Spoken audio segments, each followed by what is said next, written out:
Matthew tells the good news. Matthew 1. Jesus Christ came from the family of King David, and also from the family of Abraham. And this is a list of his ancestors, from Abraham to King David.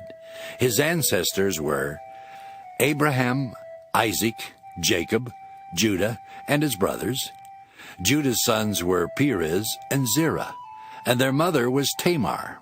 Hezron, Ram, Amminadab, Nahshon, Salmon, Boaz, his mother was Rahab, Obed, his mother was Ruth, Jesse, and King David. From David to the time of the exile in Babylonia, the ancestors of Jesus were David, Solomon, his mother had been Uriah's wife, Rehoboam, Abijah, Asa, Jehoshaphat, Jehoram, Uzziah, Jotham, Ahaz, Hezekiah, Manasseh, Ammon, Josiah, and Jehoiakim, and his brothers. From the exile to the birth of Jesus, his ancestors were Jehoiakim, Shealtiel, Zerubbabel, Abiad, Eliakim, Azor, Zadok, Achim, Eliad, Eleazar, Mathan, Jacob, and Joseph, the husband of Mary, the mother of Jesus, who is called the Messiah. There were 14 generations from Abraham to David. There were also 14 from David to the exile in Babylonia, and 14 more to the birth of the Messiah. This is how Jesus Christ was born. A young woman named Mary was engaged to Joseph from King David's family. But before they were married, she learned that she was going to have a baby by God's Holy Spirit. Joseph was a good man and did not want to embarrass Mary in front of everyone. So he decided to quietly call off the wedding. While Joseph was thinking about this, an angel from the Lord came to him in a dream. The angel said, "Joseph, the baby that Mary will have is from the Holy Spirit. Go ahead and marry her. Then, after her baby is born, name him Jesus, because he will save his people from their sins." So God's promise came true, just as the prophet had said. A virgin will have a baby boy, and he will be called Emmanuel, which means God is with us. After Joseph woke up, he and Mary were soon married, just as the Lord's angel had told him to do. But they did not live together before her baby was born. Then Joseph named him Jesus.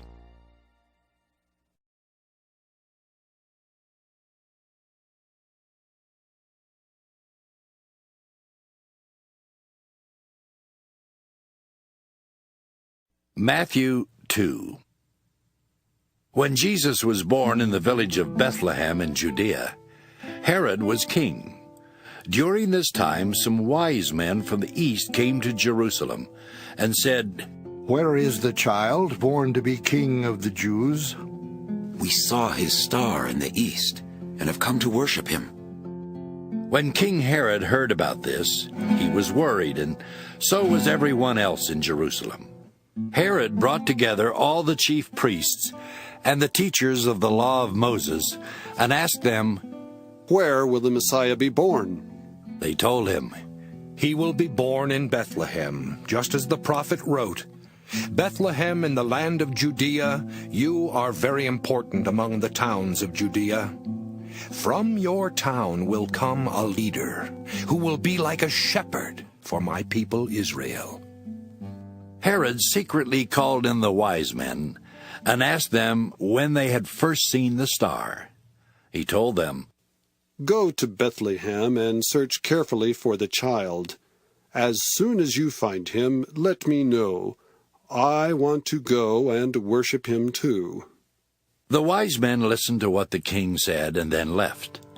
And the star they had seen in the east went on ahead of them until it stopped over the place where the child was. They were thrilled and excited to see the star. When the men went into the house and saw the child with Mary, his mother, they kneeled down and worshipped him. They took out their gifts of gold, frankincense, and myrrh, and gave them to him. Later they were warned in a dream not to return to Herod, and they went back home by another road. After the wise men had gone, an angel from the Lord appeared to Joseph in a dream. The angel said, "Get up, hurry, and take the child and his mother to Egypt. Stay there until I tell you to return, because Herod is looking for the child and wants to kill him." That night, Joseph got up and took his wife and the child to Egypt, where they stayed until Herod died. So the Lord's promise came true, just as the prophet had said, I called my son out of Egypt. When Herod found out that the wise men from the east had tricked him, he was very angry. He gave orders for his men to kill all the boys who lived in or near Bethlehem and were 2 years old and younger. So the Lord's promise came true, just as the prophet Jeremiah had said. In Ramah a voice was heard crying and weeping loudly. Rachel was mourning for her children, and she refused to be comforted because they were dead. After King Herod died, an angel from the Lord appeared in a dream to Joseph while he was still in Egypt. The angel said, "Get up and take the child and his mother back to Israel. The people who wanted to kill him are now dead." Joseph got up and left with them for Israel. But when he heard that Herod's son Archelaus was now ruler of Judea, he was afraid to go there. Then in a dream, he was told to go to Galilee, and they went to live there in the town of Nazareth. So the Lord's promise came true, just as the prophet had said. He will be called a Nazarene.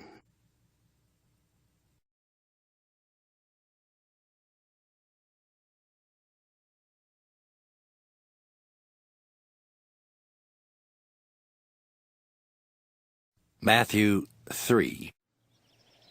Years later, John the Baptist started preaching in the desert of Judea. He said, "Turn back to God. The kingdom of heaven will soon be here." John was the one the prophet Isaiah was talking about when he said, In the desert someone is shouting, Get the road ready for the Lord. Make a straight path for him. John wore clothes made of camel's hair. He had a leather strap around his waist and ate grasshoppers and wild honey. From Jerusalem and all Judea, and from the Jordan River Valley, crowds of people went to John. They told how sorry they were for their sins, and he baptized them in the river. Many Pharisees and Sadducees also came to be baptized. But John said to them, "You bunch of snakes! Who warned you to run from the coming judgment? Do something to show that you have really given up your sins. And don't start telling yourselves that you belong to Abraham's family. I tell you that God can turn these stones into children for Abraham. An axe is ready to cut the trees down at their roots. Any tree that does not produce good fruit will be chopped down and thrown into a fire. I baptize you with water so that you will give up your sins. But someone more powerful is going to come, and I am not good enough even to carry his sandals. He will baptize you with the Holy Spirit and with fire. His threshing fork is in his hand, and he is ready to separate the wheat from the husks. He will store the wheat in a barn and burn the husks in a fire that never goes out." Jesus left Galilee and went to the Jordan River to be baptized by John. But John kept objecting and said, "I ought to be baptized by you. Why have you come to me?" Jesus answered, For now, this is how it should be, because we must do all that God wants us to do. Then John agreed. So Jesus was baptized, and as soon as he came out of the water, the sky opened, and he saw the Spirit of God coming down on him like a dove. Then a voice from heaven said, This is my own dear son, and I am pleased with him.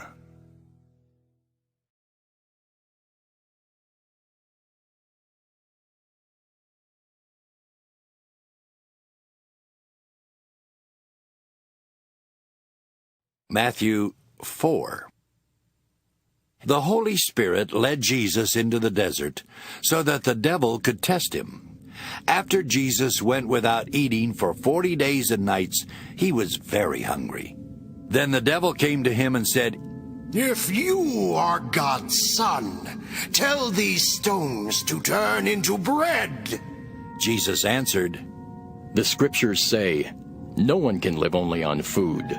People need every word that God has spoken. Next, the devil took Jesus to the holy city and had him stand on the highest part of the temple.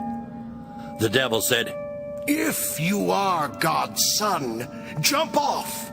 The scriptures say God will give his angels orders about you. They will catch you in their arms, and you will not hurt your feet on the stones." Jesus answered, The scriptures also say, don't try to test the Lord your God. Finally, the devil took Jesus up on a very high mountain and showed him all the kingdoms on earth and their power. The devil said to him, "I will give all this to you if you will bow down and worship me." Jesus answered, Go away, Satan. The scriptures say, worship the Lord your God and serve only him. Then the devil left Jesus, and angels came to help him. When Jesus heard that John had been put in prison, he went to Galilee. But instead of staying in Nazareth, Jesus moved to Capernaum. This town was beside Lake Galilee in the territory of Zebulun and Naphtali.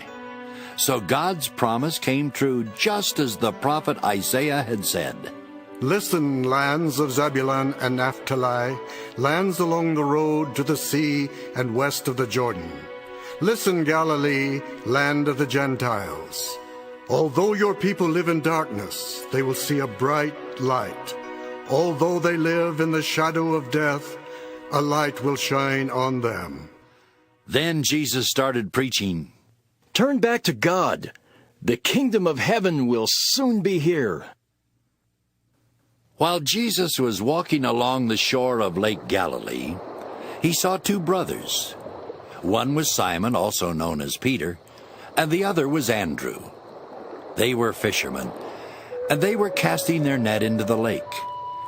Jesus said to them, Come with me. I will teach you how to bring in people instead of fish. Right then the two brothers dropped their nets and went with him. Jesus walked on until he saw James and John, the sons of Zebedee. They were in a boat with their father, mending their nets.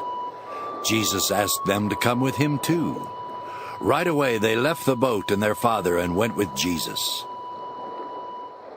Jesus went all over Galilee, teaching in the Jewish meeting places and preaching the good news about God's kingdom. He also healed every kind of disease and sickness. News about him spread all over Syria, and people with every kind of sickness or disease were brought to him. Some of them had a lot of demons in them.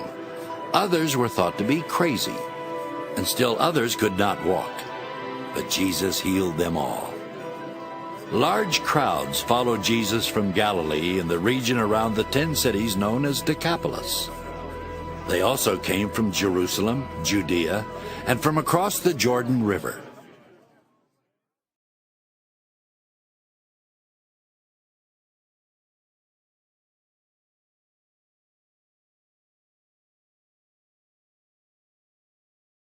Matthew 5.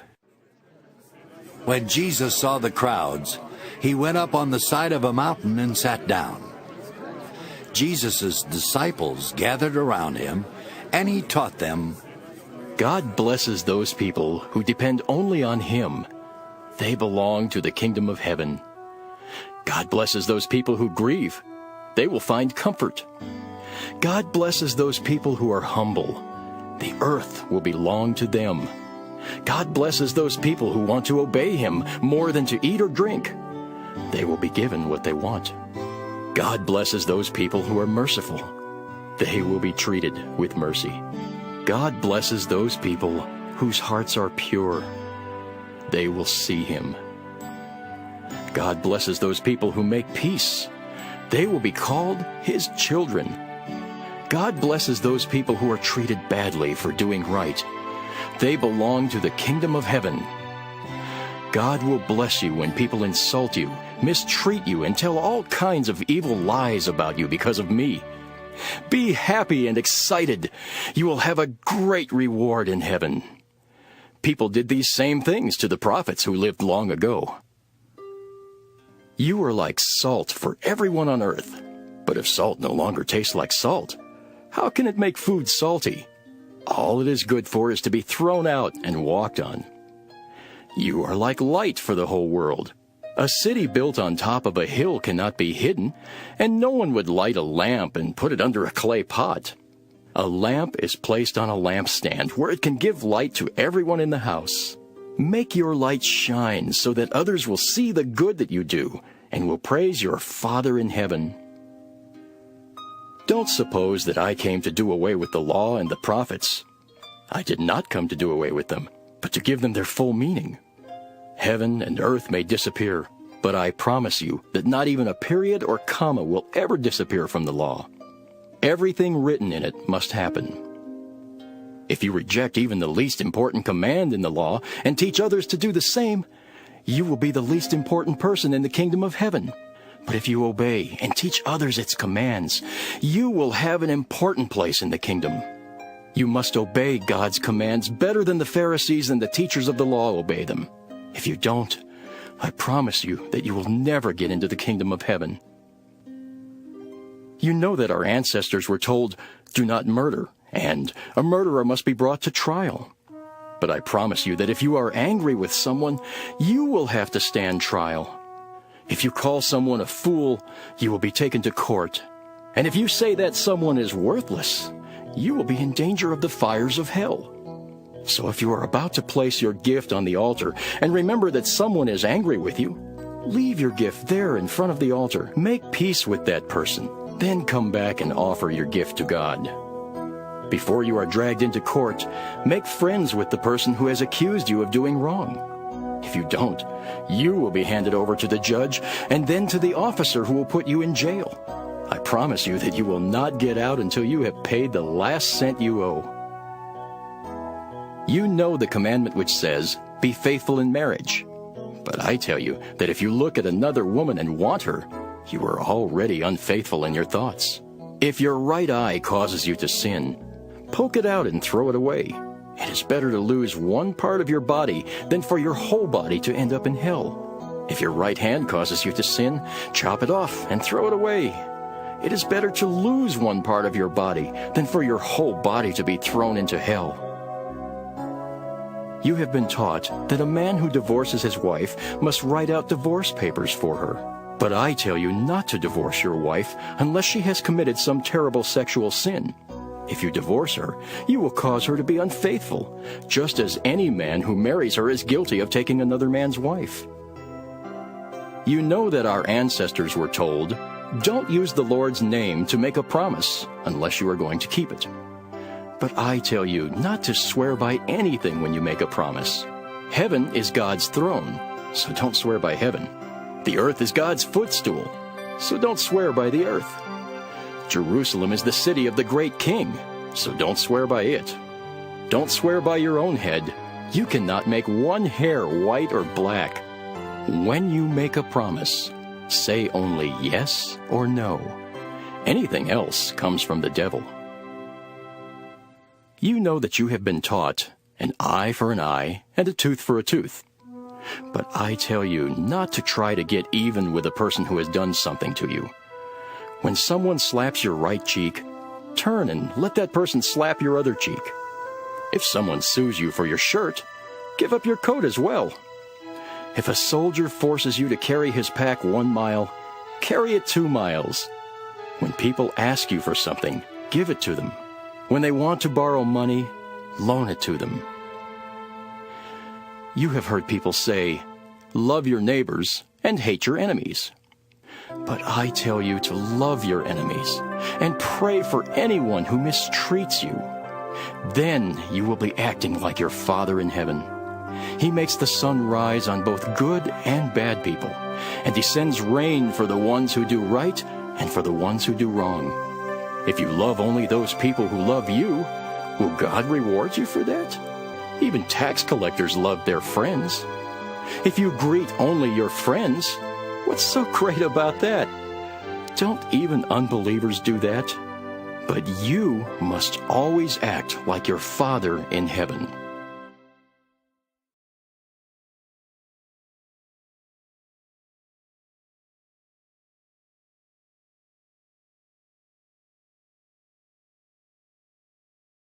Matthew 6. When you do good deeds, don't try to show off. If you do, you won't get a reward from your Father in heaven. When you give to the poor, don't blow a loud horn. That's what show-offs do in the meeting places and on the street corners, because they are always looking for praise. I promise you that they already have their reward. When you give to the poor, don't let anyone know about it. Then your gift will be given in secret. Your Father knows what is done in secret, and He will reward you. When you pray, don't be like those show-offs who love to stand up and pray in the meeting places and on the street corners. They do this just to look good. I promise you that they already have their reward. When you pray, go into a room alone and close the door. Pray to your Father in private. He knows what is done in private, and He will reward you. When you pray, don't talk on and on as people do who don't know God. They think God likes to hear long prayers. Don't be like them.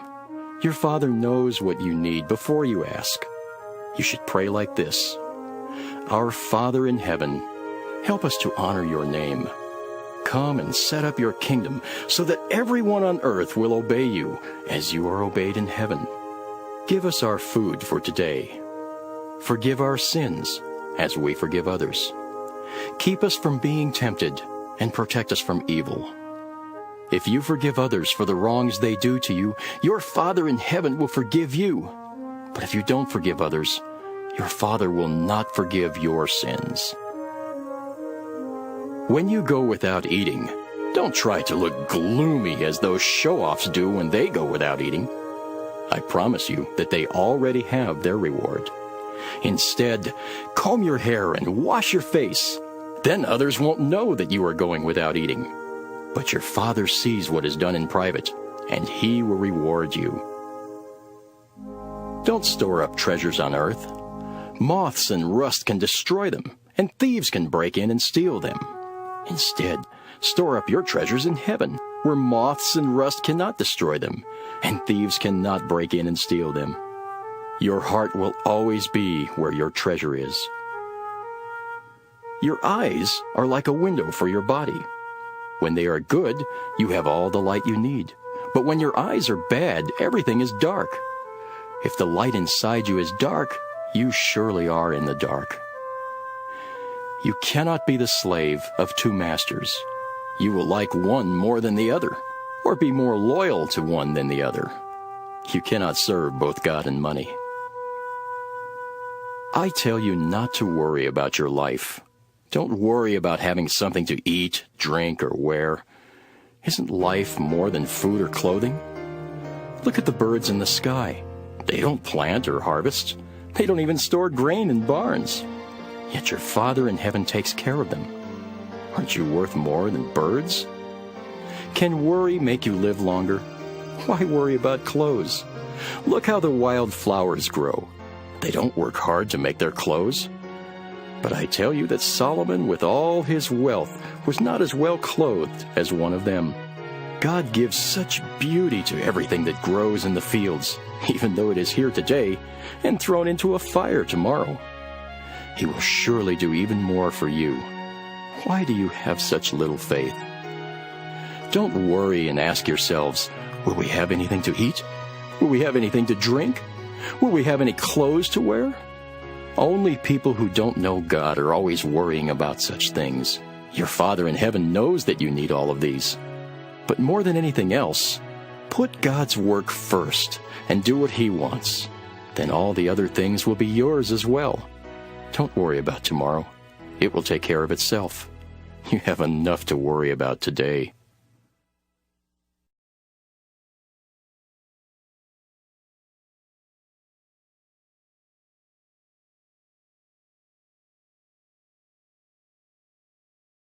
Matthew 7. Don't condemn others, and God will not condemn you. God will be as hard on you as you are on others. He will treat you exactly as you treat them. You can see the speck in your friend's eye, but you don't notice the log in your own eye.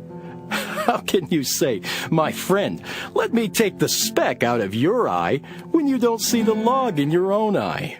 You're nothing but show-offs. First, take the log out of your own eye. Then you can see how to take the speck out of your friend's eye.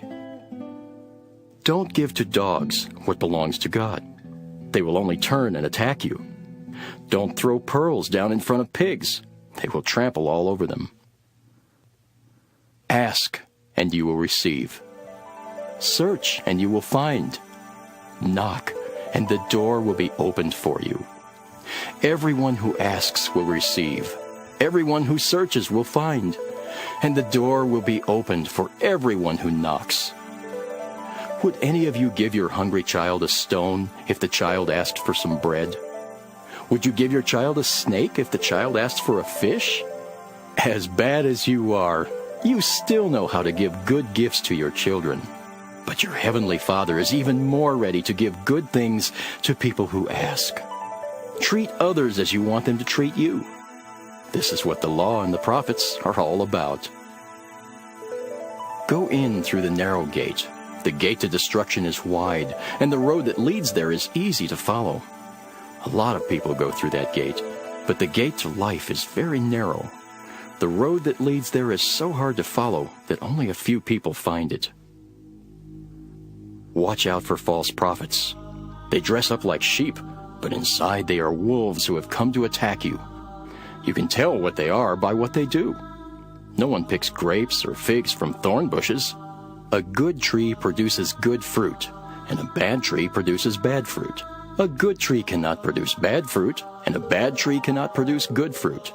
Every tree that produces bad fruit will be chopped down and burned. You can tell who the false prophets are by their deeds. Not everyone who calls me their Lord will get into the kingdom of heaven. Only the ones who obey my Father in heaven will get in. On the day of judgment, many will call me their Lord. They will say, "We preached in your name, and in your name we forced out demons and worked many miracles." But I will tell them, "I will have nothing to do with you. Get out of my sight, you evil people." Anyone who hears and obeys these teachings of mine is like a wise person who built a house on solid rock. Rain poured down, rivers flooded, and winds beat against that house. But it did not fall because it was built on solid rock. Anyone who hears my teachings and does not obey them is like a foolish person who built a house on sand. The rain poured down, the rivers flooded, and the winds blew and beat against that house. Finally, it fell with a crash. When Jesus finished speaking, the crowds were surprised at his teaching. He taught them like someone with authority and not like their teachers of the law of Moses.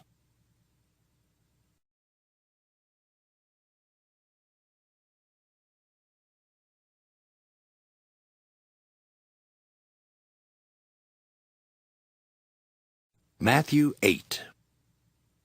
As Jesus came down from the mountain, he was followed by large crowds. Suddenly a man with leprosy came and kneeled in front of Jesus. He said, Lord, you have the power to make me well if only you wanted to. Jesus put his hand on the man and said, I do want to. Now you are well. At once the man's leprosy disappeared. Jesus told him, Don't tell anyone about this, but go and show the priest that you are well. Then take a gift to the temple just as Moses commanded, and everyone will know that you have been healed. When Jesus was going into the town of Capernaum, an army officer came up to him and said, Lord, my servant is at home in such terrible pain that he can't even move. I will go and heal him, Jesus replied. But the officer said, Lord, I am not good enough for you to come into my house. Just give the order, and my servant will get well. I have officers who give orders to me, and I have soldiers who take orders from me. I can say to one of them, 'Go,' and he goes. I can say to another, 'Come,' and he comes. I can say to my servant, 'Do this,' and he will do it." When Jesus heard this, he was so surprised that he turned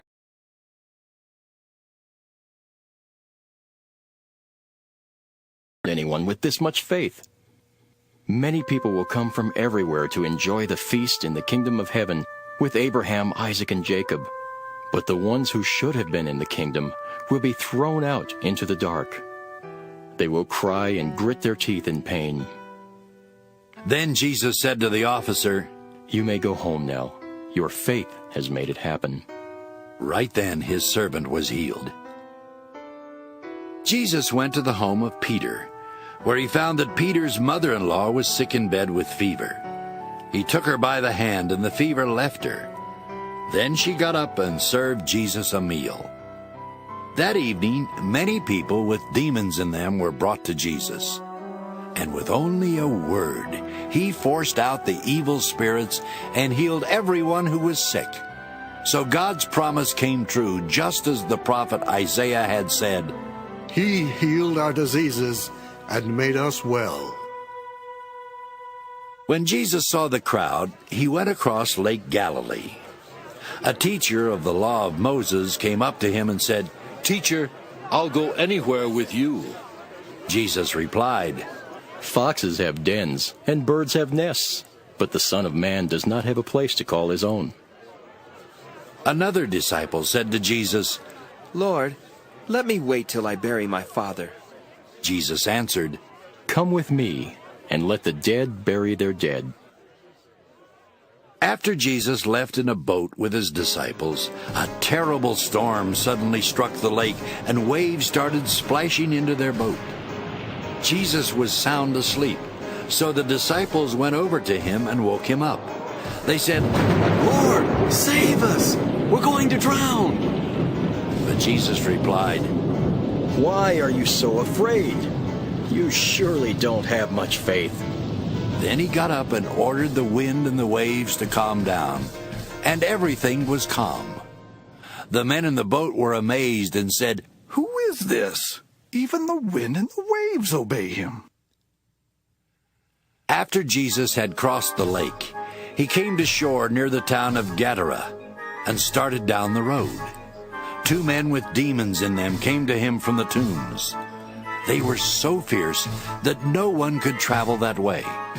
Suddenly they shouted, "Jesus, Son of God, what do you want with us? Have you come to punish us before our time?" Not far from there, a large herd of pigs was feeding. So the demons begged Jesus, "If you force us out, please send us into those pigs." Jesus told them to go, and they went out of the man and into the pigs. All at once, the pigs rushed down the steep bank into the lake and drowned. The people taking care of the pigs ran to the town and told everything, especially what had happened to the 2 men. Everyone in town came out to meet Jesus. When they saw him, they begged him to leave their part of the country.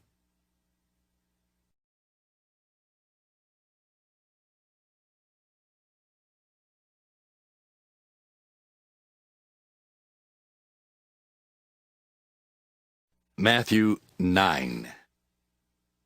Jesus got into a boat and crossed back over to the town where he lived. Some people soon brought to him a crippled man lying on a mat.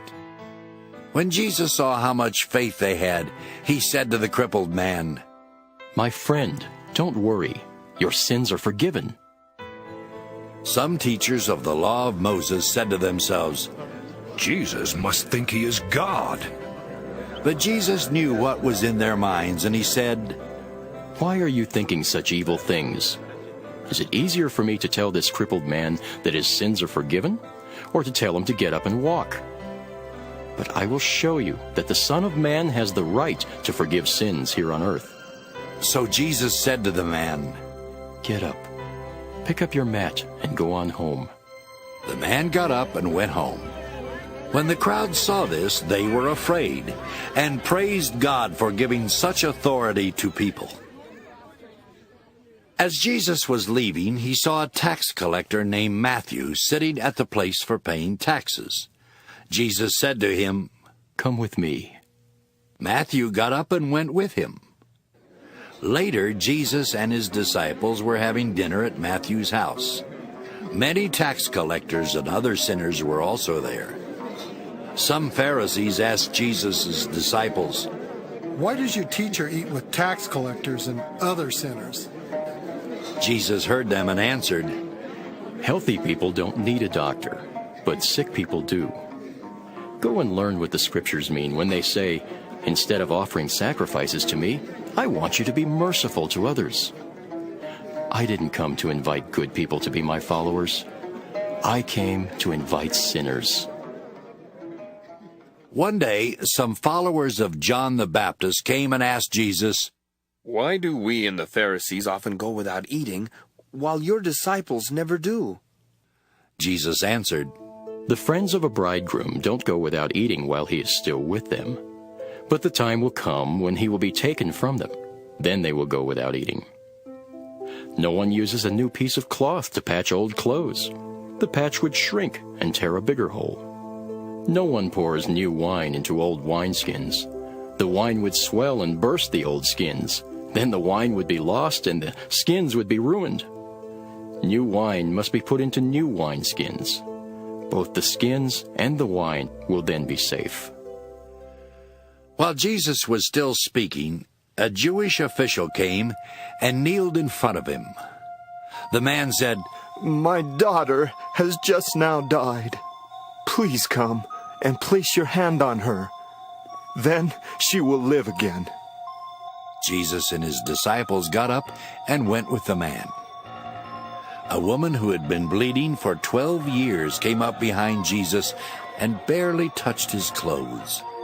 She had said to herself, "If I can just touch his clothes, I will get well." Jesus turned. He saw the woman and said, "Don't worry. You are now well because of your faith." At that moment, she was healed. When Jesus went into the home of the Jewish official and saw the musicians and the crowd of mourners, he said, "Get out of here. The little girl is not dead. She is just asleep." Everyone started laughing at Jesus. But after the crowd had been sent out of the house, Jesus went to the girl's bedside. He took her by the hand and helped her up. News about this spread all over that part of the country. As Jesus was walking along, 2 blind men began following him and shouting, "Son of David, have pity on us!" After Jesus had gone indoors, the 2 blind men came up to him. He asked them, "Do you believe I can make you well?" "Yes, Lord." Jesus touched their eyes and said, "Because of your faith, you will be healed." They were able to see, and Jesus strictly warned them not to tell anyone about him. But they left and talked about him to everyone in that part of the country. As Jesus and his disciples were on their way, some people brought to him a man who could not talk because a demon was in him. After Jesus had forced the demon out, the man started talking. The crowds were so amazed that they began saying, "Nothing like this has ever happened in Israel." But the Pharisees said, "The leader of the demons gives him the power to force out demons."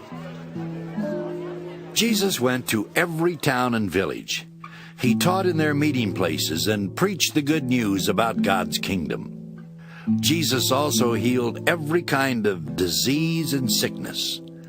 When he saw the crowds, he felt sorry for them. They were confused and helpless, like sheep without a shepherd.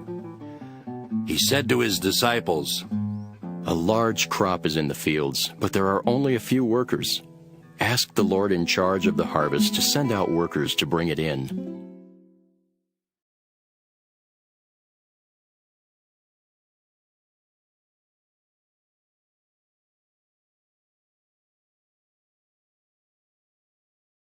Matthew 10.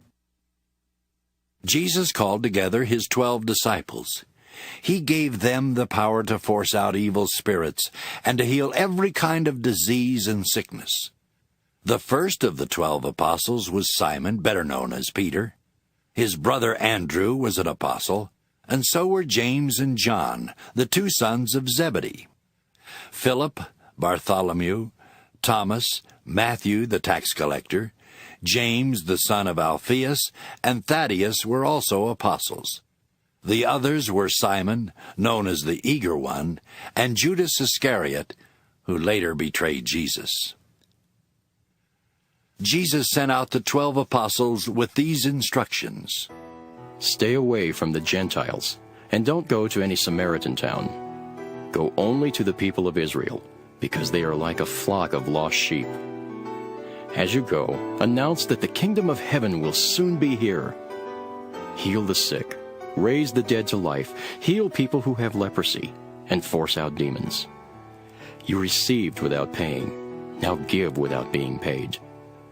Don't take along any gold, silver, or copper coins, and don't carry a traveling bag or an extra shirt, or sandals or a walking stick.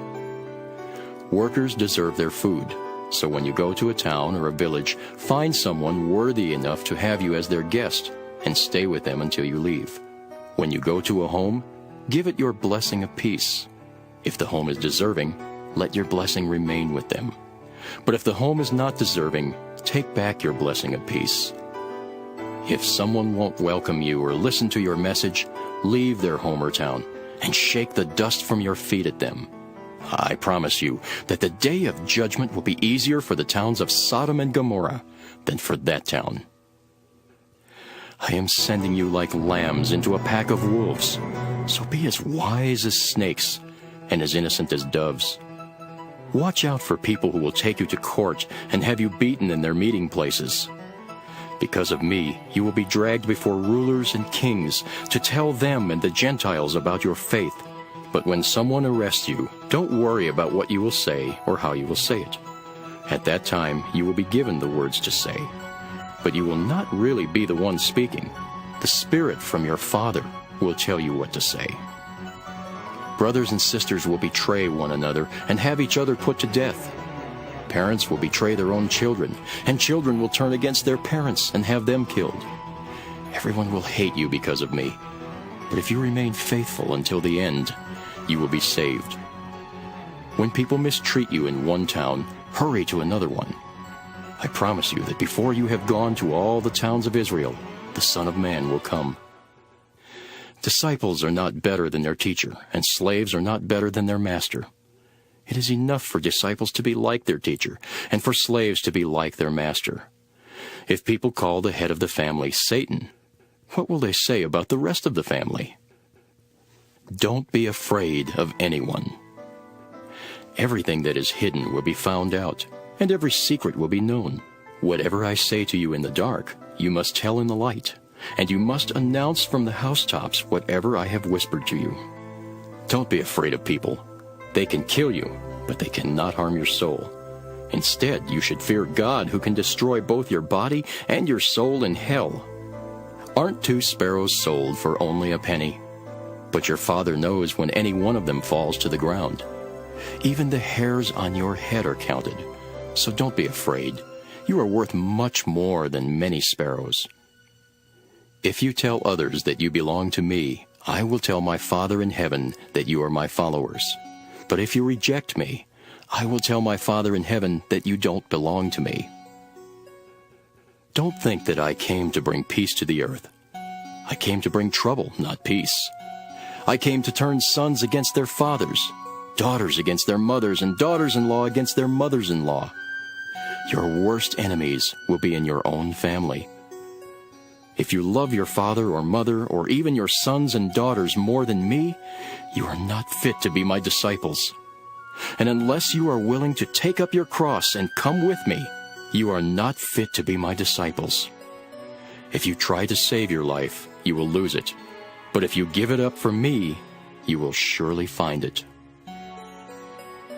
Anyone who welcomes you welcomes me, and anyone who welcomes me also welcomes the one who sent me. Anyone who welcomes a prophet, just because that person is a prophet, will be given the same reward as a prophet.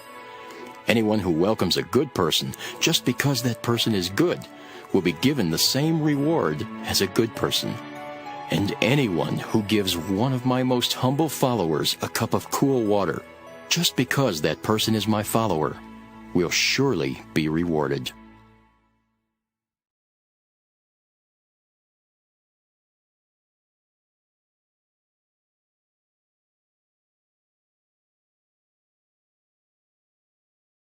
Matthew 11.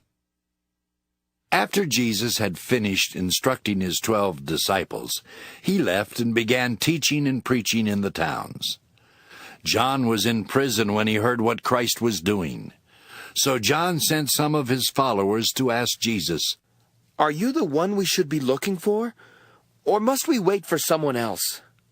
Jesus answered, Go and tell John what you have heard and seen. The blind are now able to see, and the lame can walk. People with leprosy are being healed, and the deaf can hear. The dead are raised to life, and the poor are hearing the good news. God will bless everyone who does not reject me because of what I do. As John's followers were going away, Jesus spoke to the crowds about John. What sort of person did you go out into the desert to see? Was he like tall grass blown about by the wind? What kind of man did you go out to see? Was he someone dressed in fine clothes? People who dress like that live in the king's palace. What did you really go out to see? Was he a prophet? He certainly was. I tell you that he was more than a prophet. In the scriptures, God says about him, I am sending my messenger ahead of you to get things ready for you. I tell you that no one ever born on this earth is greater than John the Baptist. But whoever is least in the kingdom of heaven is greater than John. From the time of John the Baptist until now, violent people have been trying to take over the kingdom of heaven by force. All the books of the prophets and the law of Moses told what was going to happen up to the time of John. And if you believe them, John is Elijah, the prophet you are waiting for. If you have ears, pay attention. You people are like children sitting in the market and shouting to each other, We played the flute, but you would not dance. We sang a funeral song, but you would not mourn. John the Baptist did not go around eating and drinking, and you said, That man has a demon in him. But the Son of Man goes around eating and drinking, and you say, That man eats and drinks too much. He is even a friend of tax collectors and sinners.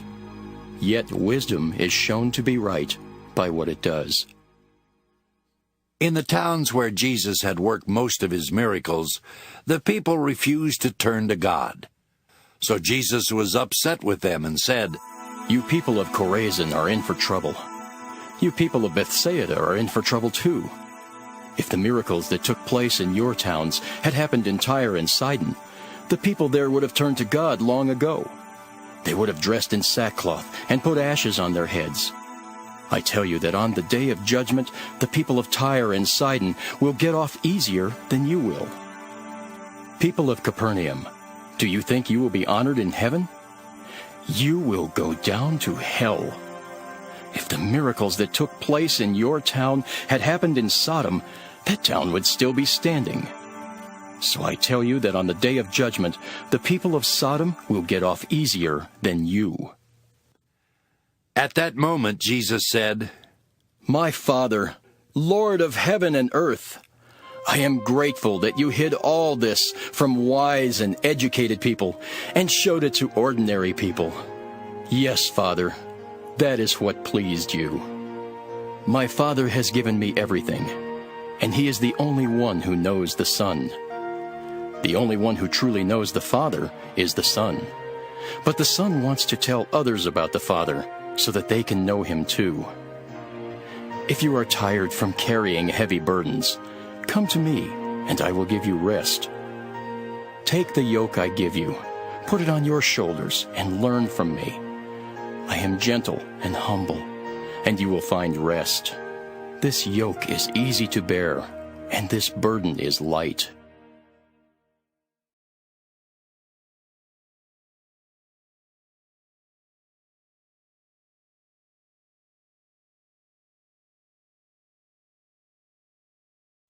Matthew 12.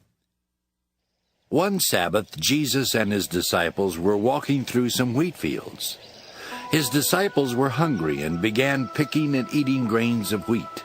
Some Pharisees said to Jesus, "Why are your disciples picking grain on the Sabbath? They are not supposed to do that." Jesus answered, You surely must have read what David did when he and his followers were hungry. He went into the house of God, and then they ate the sacred loaves of bread that only priests are supposed to eat. Haven't you read in the law of Moses that the priests are allowed to work in the temple on the Sabbath? But no one says that they are guilty of breaking the law of the Sabbath. I tell you that there is something here greater than the temple. Don't you know what the Scriptures mean when they say, Instead of offering sacrifices to me, I want you to be merciful to others? If you knew what this means, you would not condemn these innocent disciples of mine. So, the Son of Man is Lord over the Sabbath. Jesus left and went into one of the Jewish meeting places, where there was a man whose hand was crippled. Some Pharisees wanted to accuse Jesus of doing something wrong, and they asked him, Is it right to heal someone on the Sabbath? Jesus answered, If you had a sheep that fell into a ditch on the Sabbath, wouldn't you lift it out? People are worth much more than sheep, and so it is right to do good on the Sabbath. Then Jesus told the man, Hold out your hand. The man did, and it became as healthy as the other one. The Pharisees left and started making plans to kill Jesus. When Jesus found out what was happening, he left there and large crowds followed him. He healed all of their sick, but warned them not to tell anyone about him. So God's promise came true, just as Isaiah the prophet had said. Here is my chosen servant. I love him, and he pleases me. I will give him my spirit, and he will judge the nations. He will not argue or shout or be heard speaking in the streets. He will not break off a bent twig or put out a faintly burning flame until he makes justice win the victory. All nations will place their hope in him. Some people brought to Jesus a man who was blind and could not talk because he had a demon in him. Jesus cured the man, and then he was able to talk and see. The crowds were so amazed that they asked, Could Jesus be the son of David? When the Pharisees heard this, they said, He forces out demons by the power of Beelzebul, the ruler of the demons. Jesus knew what they were thinking, and he said to them, Any kingdom where people fight each other will end up ruined, and a town or family that fights will soon destroy itself. So if Satan fights against himself, how can his kingdom last? If I use the power of Beelzebul to force out demons, whose power do your own followers use to force them out? Your followers are the ones who will judge you. But when I force out demons by the power of God's Spirit, it proves that God's kingdom has already come to you. How can anyone break into a strong man's house and steal his things unless he first ties up the strong man? Then he can take everything. If you are not on my side, you are against me. If you don't gather in the harvest with me, you scatter it. I tell you that any sinful thing you do or say can be forgiven. Even if you speak against the Son of Man, you can be forgiven. But if you speak against the Holy Spirit, you can never be forgiven, either in this life or in the life to come. A good tree produces only good fruit, and a bad tree produces bad fruit. You can tell what a tree is like by the fruit it produces. You are a bunch of evil snakes, so how can you say anything good? Your words show what is in your hearts. Good people bring good things out of their hearts, but evil people bring evil things out of their hearts. I promise you that on the day of judgment, everyone will have to account for every careless word they have spoken. On that day, they will be told that they are either innocent or guilty because of the things they have said. Some Pharisees and teachers of the law of Moses said, Teacher, we want you to show us a sign from heaven. But Jesus replied, You want a sign because you are evil and won't believe. But the only sign you will get is the sign of the prophet Jonah. He was in the stomach of a big fish for 3 days and nights, just as the Son of Man will be deep in the earth for 3 days and nights. On the day of judgment, the people of Nineveh will stand there with you and condemn you.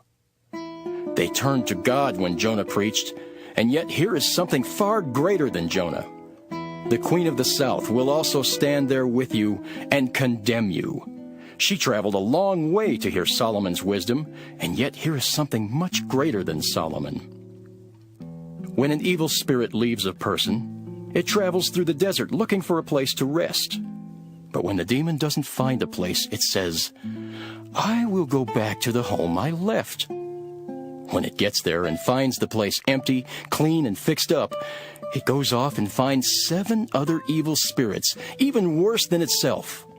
They all come and make their home there, and the person ends up in worse shape than before. That's how it will be with you evil people of today. While Jesus was still speaking to the crowds, his mother and brothers came and stood outside because they wanted to talk with him. Someone told Jesus, Your mother and brothers are standing outside and want to talk with you. Jesus answered, Who is my mother? And who are my brothers? Then he pointed to his disciples and said, These are my mother and my brothers. Anyone who obeys my Father in heaven is my brother or sister or mother.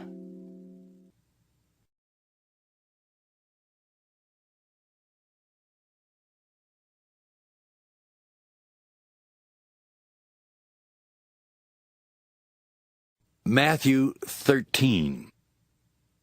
That same day Jesus left the house and went out beside Lake Galilee, where he sat down to teach. Such large crowds gathered around him that he had to sit in a boat, while the people stood on the shore. Then he taught them many things by using stories. He said, A farmer went out to scatter seed in a field. While the farmer was scattering the seed, some of it fell along the road and was eaten by birds. Other seeds fell on thin, rocky ground and quickly started growing because the soil was not very deep. But when the sun came up, the plants were scorched and dried up because they did not have enough roots. Some other seeds fell where thorn bushes grew up and choked the plants. But a few seeds did fall on good ground, where the plants produced 100 or 60 or 30 times as much as was scattered. If you have ears, pay attention. Jesus' disciples came to him and asked, Why do you use nothing but stories when you speak to the people? Jesus answered, I have explained the secrets about the kingdom of heaven to you, but not to others. Everyone who has something will be given more, but people who don't have anything will lose even what little they have. I use stories when I speak to them because when they look, they cannot see, and when they listen, they cannot hear or understand. So God's promise came true, just as the prophet Isaiah had said. These people will listen and listen, but never understand. They will look and look, but never see. All of them have stubborn minds. Their ears are stopped up and their eyes are covered. They cannot see or hear or understand. If they could, they would turn to me, and I would heal them. But God has blessed you because your eyes can see and your ears can hear. Many prophets and good people were eager to see what you see and to hear what you hear. But I tell you that they did not see or hear. Now, listen to the meaning of the story about the farmer. The seeds that fell along the road are the people who hear the message about the kingdom but don't understand it. Then the evil one comes and snatches the message from their hearts. The seeds that fell on rocky ground are the people who gladly hear the message and accept it right away. But they don't have deep roots, and they don't last very long. As soon as life gets hard or the message gets them in trouble, they give up. The seeds that fell among the thorn bushes are also people who hear the message, but they start worrying about the needs of this life and are fooled by the desire to get rich. So the message gets choked out, and they never produce anything.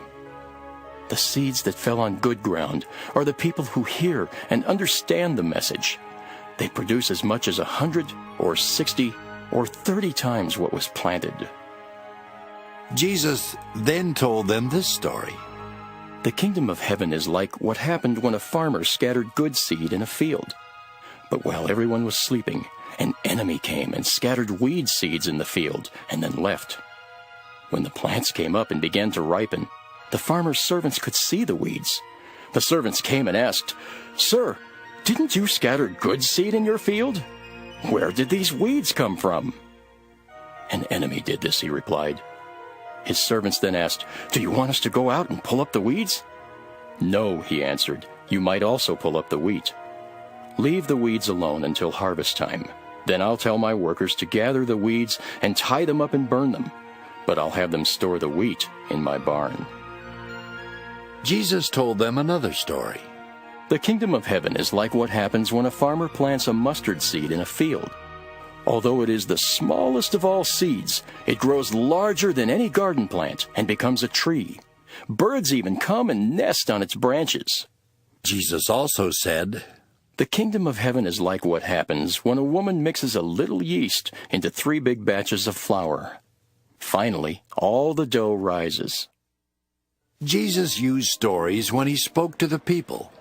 In fact, he did not tell them anything without using stories.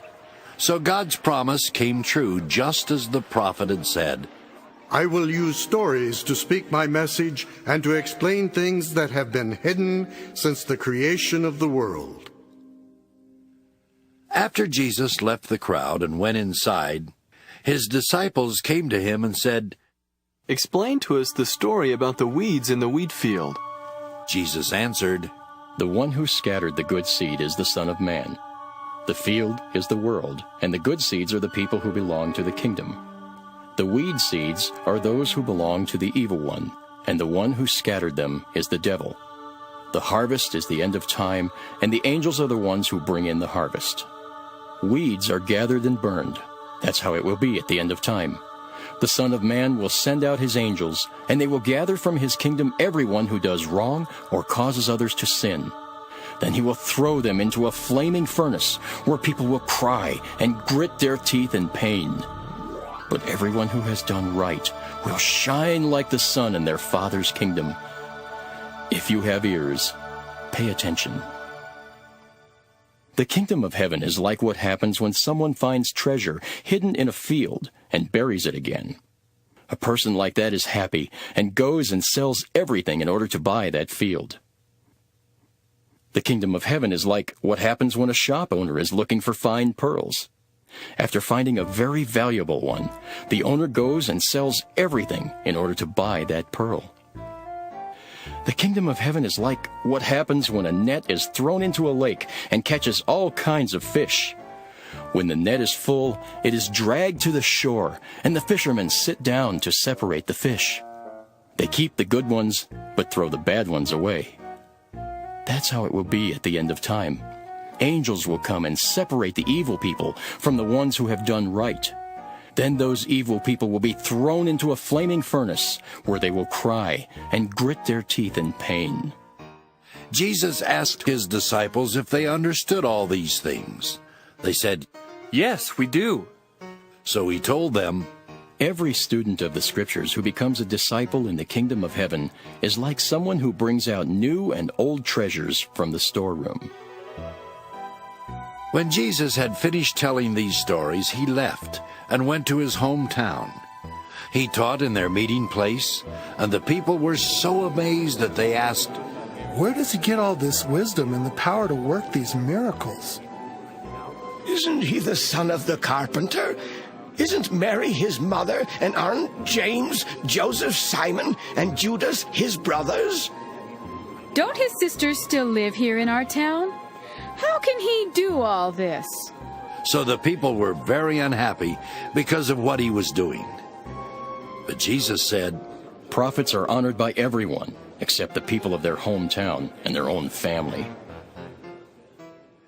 And because the people did not have any faith, Jesus did not work many miracles there.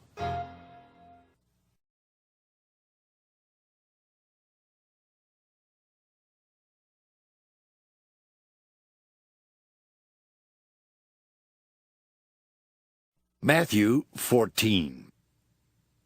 About this time, Herod the ruler heard the news about Jesus and told his officials, "This is John the Baptist. He has come back from death, and that's why he has the power to work these miracles." Herod had earlier arrested John and had him chained and put in prison. He did this because John had told him, "It isn't right for you to take Herodias, the wife of your brother Philip." Herod wanted to kill John, but the people thought John was a prophet, and Herod was afraid of what they might do. When Herod's birthday came, the daughter of Herodias danced for the guests. She pleased Herod so much that he swore to give her whatever she wanted. But the girl's mother told her to say, "Here on a platter, I want the head of John the Baptist."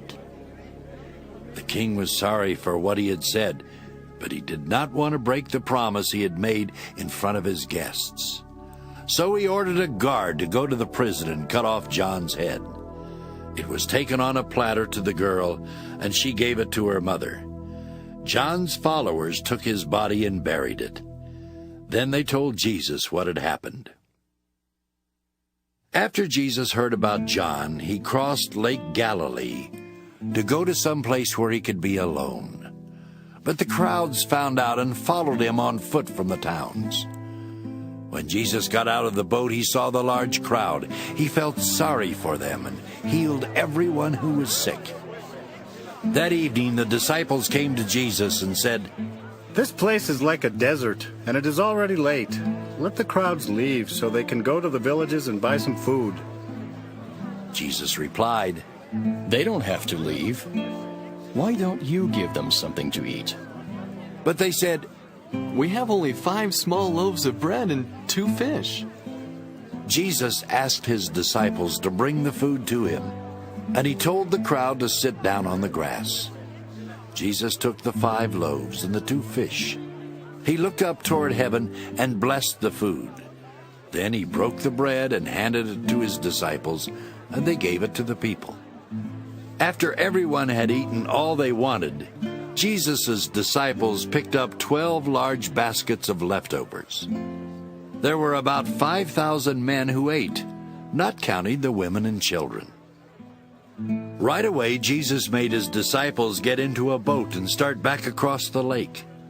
But he stayed until he had sent the crowds away. Then he went up on a mountain where he could be alone and pray. Later that evening, he was still there. By this time, the boat was a long way from the shore. It was going against the wind and was being tossed around by the waves. A little while before morning, Jesus came walking on the water toward his disciples. When they saw him, they thought he was a ghost. They were terrified and started screaming. At once Jesus said to them, "Don't worry. I am Jesus. Don't be afraid." Peter replied, "Lord, if it is really you, tell me to come to you on the water." "Come on," Jesus said. Peter then got out of the boat and started walking on the water toward him. But when Peter saw how strong the wind was, he was afraid and started sinking. "Lord, save me!" he shouted. Right away, Jesus reached out his hand. He helped Peter up and said, "You surely don't have much faith. Why do you doubt?" When Jesus and Peter got into the boat, the wind died down. The men in the boat worshiped Jesus and said, "You really are the Son of God." Jesus and his disciples crossed the lake and came to shore near the town of Gennesaret. The people found out that he was there. They sent word to everyone who lived in that part of the country. So they brought all the sick people to Jesus. They begged him just to let them touch his clothes, and everyone who did was healed.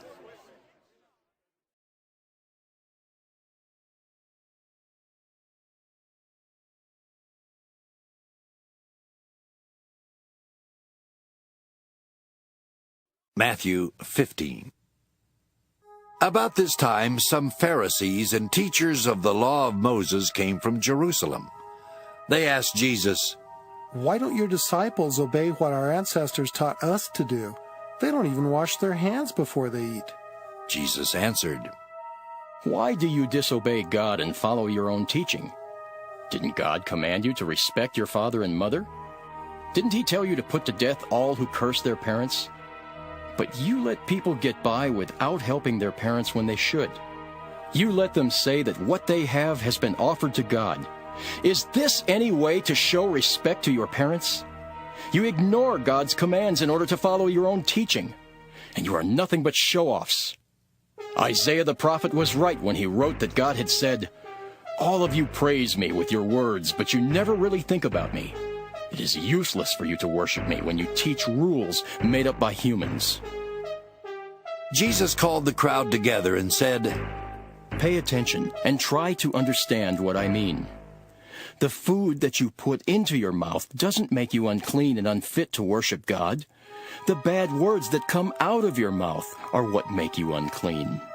Then his disciples came over to him and asked, Do you know that you insulted the Pharisees by what you said? Jesus answered, Every plant that my Father in heaven did not plant will be pulled up by the roots. Stay away from those Pharisees. They are like blind people leading other blind people, and all of them will fall into a ditch. Peter replied, What did you mean when you talked about the things that make people unclean? Jesus then said, Don't any of you know what I am talking about by now? Don't you know that the food you put into your mouth goes into your stomach and then out of your body? But the words that come out of your mouth come from your heart, and they are what make you unfit to worship God. Out of your heart come evil thoughts, murder, unfaithfulness in marriage, vulgar deeds, stealing, telling lies, and insulting others. These are what make you unclean.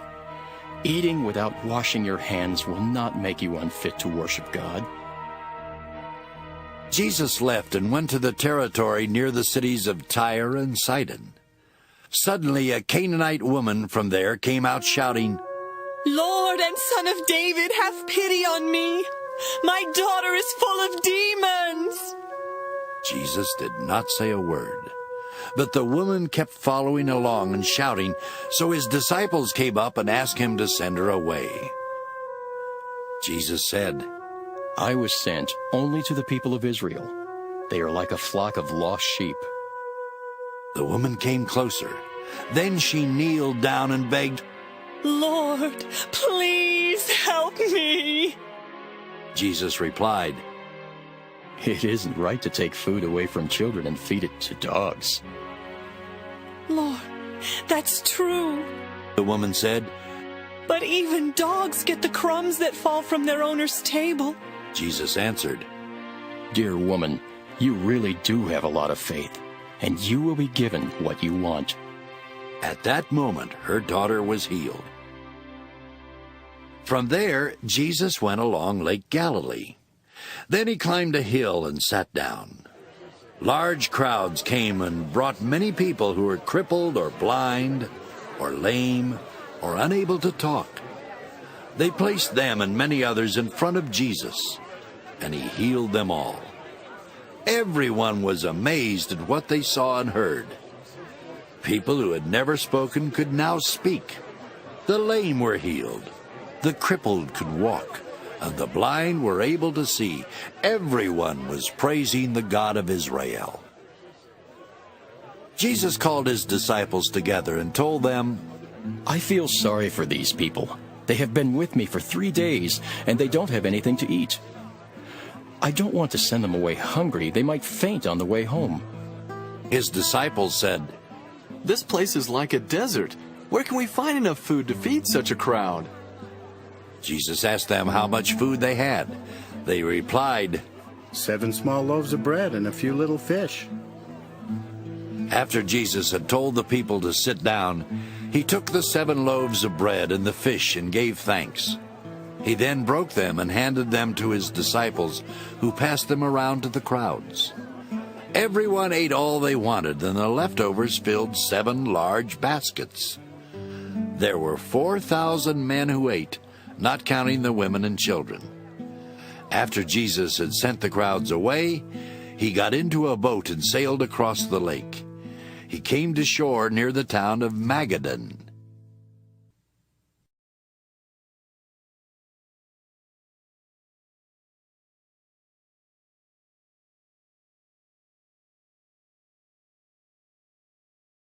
Matthew 16. The Pharisees and Sadducees came to Jesus and tried to test him by asking for a sign from heaven. He told them, "If the sky is red in the evening, you say the weather will be good. But if the sky is red and gloomy in the morning, you say it is going to rain.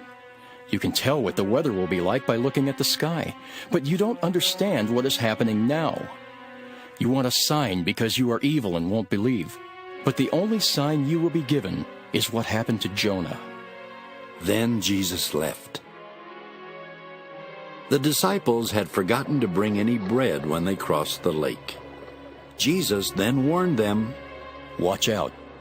Guard against the yeast of the Pharisees and Sadducees." The disciples talked this over and said to each other, "He must be saying this because we didn't bring along any bread." Jesus knew what they were thinking and said, "You surely don't have much faith. Why are you talking about not having any bread? Don't you understand? Have you forgotten about the 5,000 people and all those baskets of leftovers from just 5 loaves of bread? And what about the 4,000 people and all those baskets of leftovers from only 7 loaves of bread? Don't you know by now that I am not talking to you about bread? Watch out for the yeast of the Pharisees and Sadducees." Finally, the disciples understood that Jesus was not talking about the yeast used to make bread, but about the teaching of the Pharisees and Sadducees. When Jesus and his disciples were near the town of Caesarea Philippi, he asked them, "What do people say about the Son of Man?" The disciples answered, "Some people say you are John the Baptist, or maybe Elijah." Or Jeremiah, or some other prophet. Then Jesus asked them, "But who do you say I am?" Simon Peter spoke up, "You are the Messiah, the Son of the living God." Jesus told him, "Simon, son of Jonah, you are blessed. You didn't discover this on your own. It was shown to you by my Father in heaven. So I will call you Peter, which means a rock. On this rock I will build my church, and death itself will not have any power over it. I will give you the keys to the kingdom of heaven, and God in heaven will allow whatever you allow on earth. But he will not allow anything that you don't allow." Jesus told his disciples not to tell anyone that he was the Messiah. From then on, Jesus began telling his disciples what would happen to him. He said, "I must go to Jerusalem. There the nation's leaders, the chief priests, and the teachers of the law of Moses will make me suffer terribly. I will be killed, but 3 days later I will rise to life." Peter took Jesus aside and told him to stop talking like that. "Lord, surely God won't let this happen to you." Jesus turned to Peter and said, "Satan, get away from me. You're in my way because you think like everyone else and not like God." Then Jesus said to his disciples, "If any of you want to be my followers, you must forget about yourself. You must take up your cross and follow me. If you want to save your life, you will destroy it. But if you give up your life for me, you will find it. What will you gain if you own the whole world but destroy yourself? What would you give to get back your soul? The Son of Man will soon come in the glory of his Father and with his angels to reward all people for what they have done. I promise you that some of those standing here will not die before they see the Son of Man coming with his kingdom."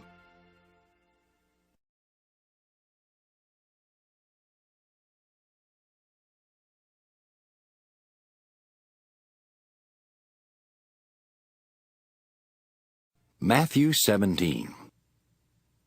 6 days later, Jesus took Peter and the brothers James and John with him. They went up on a very high mountain where they could be alone. There, in front of the disciples, Jesus was completely changed. His face was shining like the sun, and his clothes became white as light. All at once, Moses and Elijah were there talking with Jesus. So Peter said to him, "Lord, it is good for us to be here. Let us make 3 shelters, one for you, one for Moses, and one for Elijah." While Peter was still speaking, the shadow of a bright cloud passed over them.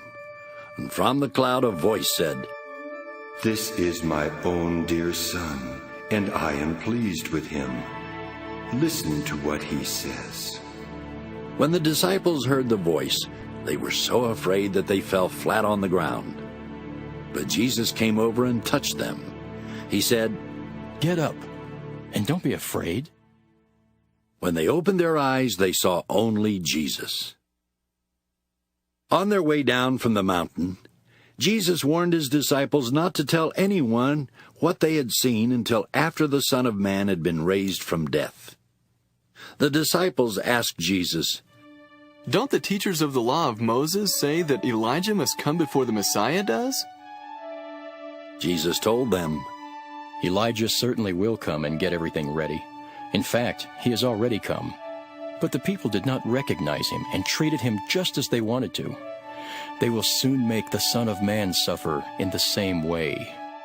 Then the disciples understood that Jesus was talking to them about John the Baptist. Jesus and his disciples returned to the crowd. A man kneeled in front of him and said, "Lord, have pity on my son. He has a bad case of epilepsy and often falls into a fire or into water. I brought him to your disciples, but none of them could heal him." Jesus said, "You people are too stubborn to have any faith. How much longer must I be with you? Why do I have to put up with you? Bring the boy here." Then Jesus spoke sternly to the demon. It went out of the boy, and right then he was healed. Later, the disciples went to Jesus in private and asked him, "Why couldn't we force out the demon?" Jesus replied, "It is because you don't have enough faith. But I can promise you this. If you had faith no larger than a mustard seed, you could tell this mountain to move from here to there, and it would. Everything would be possible for you." While Jesus and his disciples were going from place to place in Galilee, he told them, "The Son of Man will be handed over to people who will kill him. But 3 days later, he will rise to life." All of this made the disciples very sad. When Jesus and the others arrived in Capernaum, the collectors for the temple tax came to Peter and asked, "Does your teacher pay the temple tax?" "Yes, he does," Peter answered. After they had returned home, Jesus went up to Peter and asked him, "Simon, what do you think?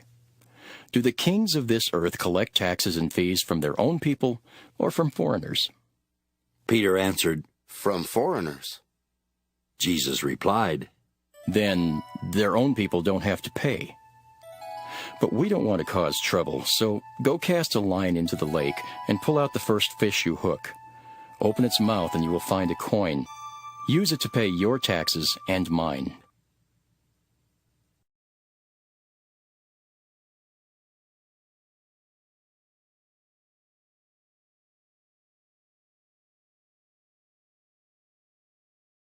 Matthew 18.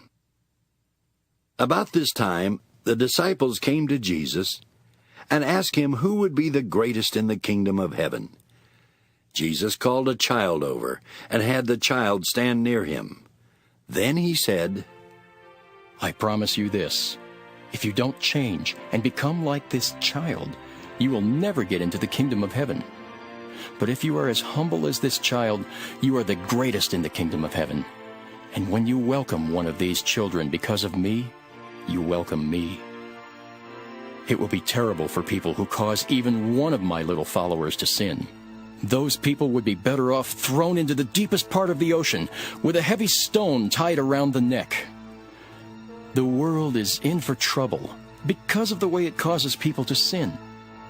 There will always be something to cause people to sin, but anyone who does this will be in for trouble. If your hand or foot causes you to sin, chop it off and throw it away.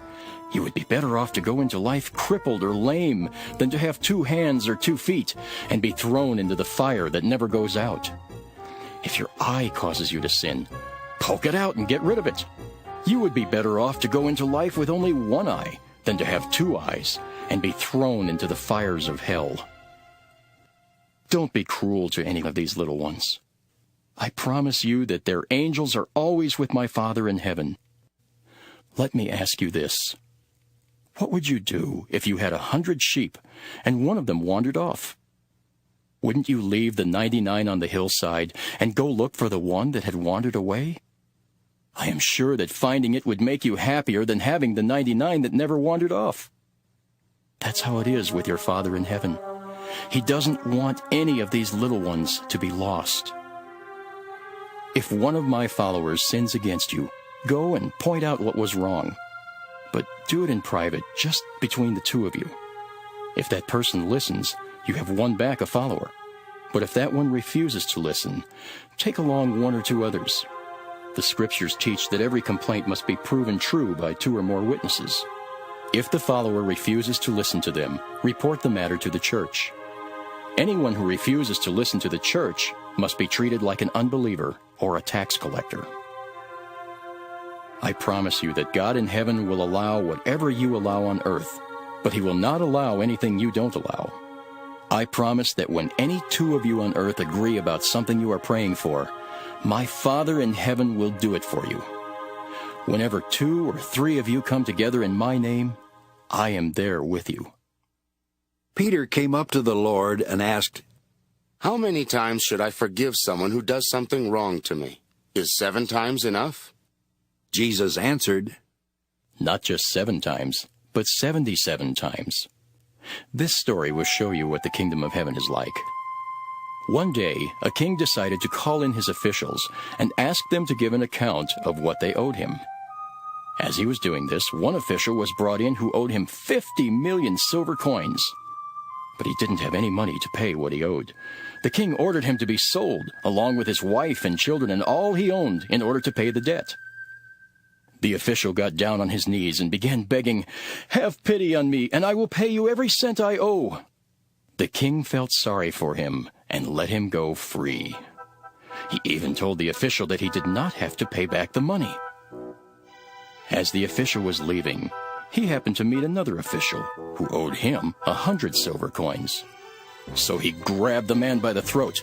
He started choking him and said, "Pay me what you owe." The man got down on his knees and began begging, "Have pity on me and I will pay you back." But the first official refused to have pity. Instead, he went and had the other official put in jail until he could pay what he owed. When some other officials found out what had happened, they felt sorry for the man who had been put in jail. Then they told the king what had happened. The king called the first official back in and said, "You're an evil man. When you begged for mercy, I said you did not have to pay back a cent. Don't you think you should show pity to someone else as I did to you?" The king was so angry that he ordered the official to be tortured until he could pay back everything he owed. That is how my Father in heaven will treat you if you don't forgive each of my followers with all your heart.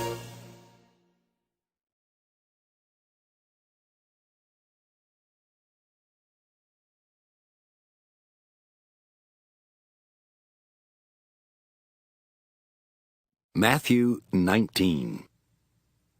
When Jesus finished teaching, he left Galilee and went to the part of Judea that is east of the Jordan River. Large crowds followed him, and he healed their sick people.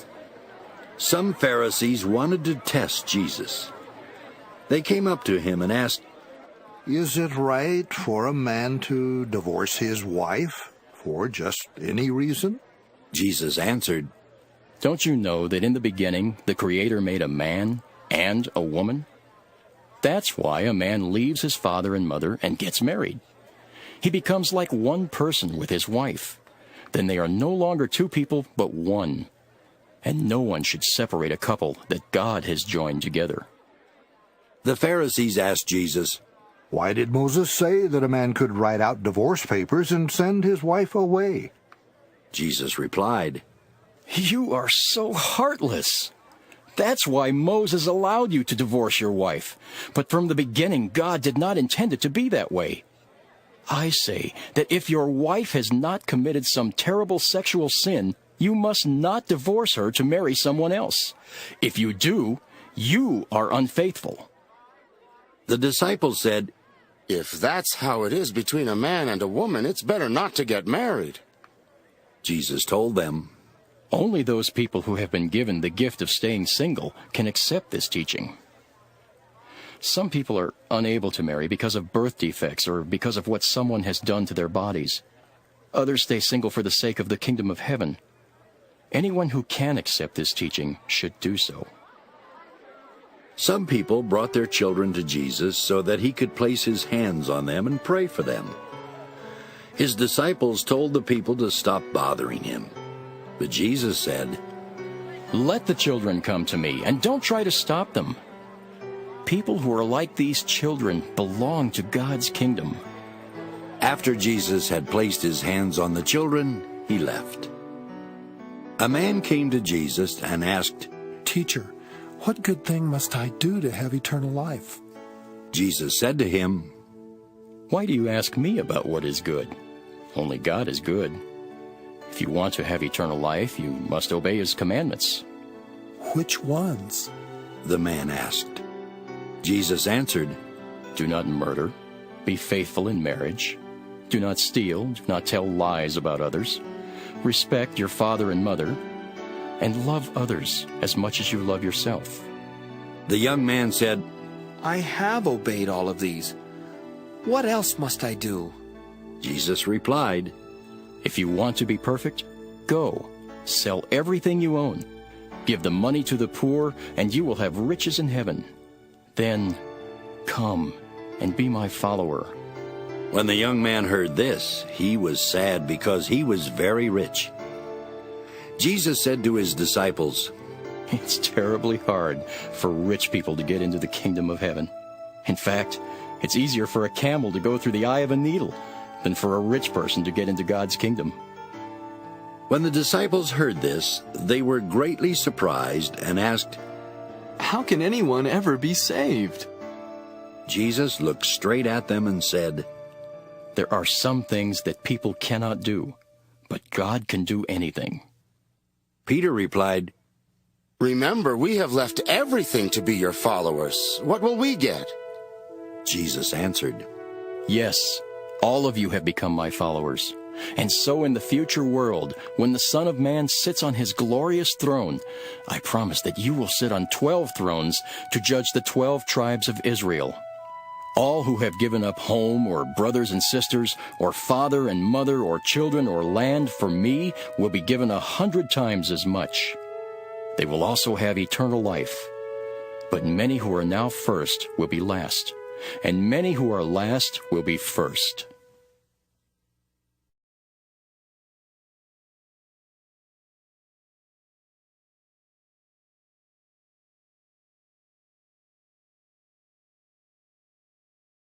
Matthew 20.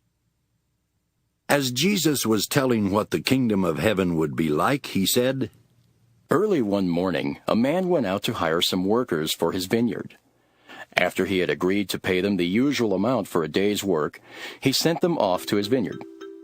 About 9 that morning, the man saw some other people standing in the market with nothing to do. He said he would pay them what was fair if they would work in his vineyard. So they went.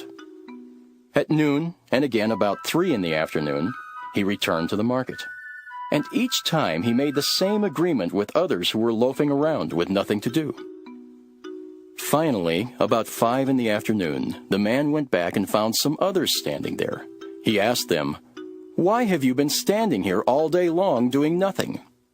Because no one has hired us, they answered. Then he told them to go work in his vineyard.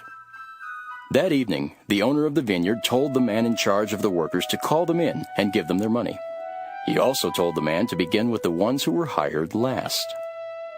When the workers arrived, the ones who had been hired at 5 in the afternoon were given a full day's pay.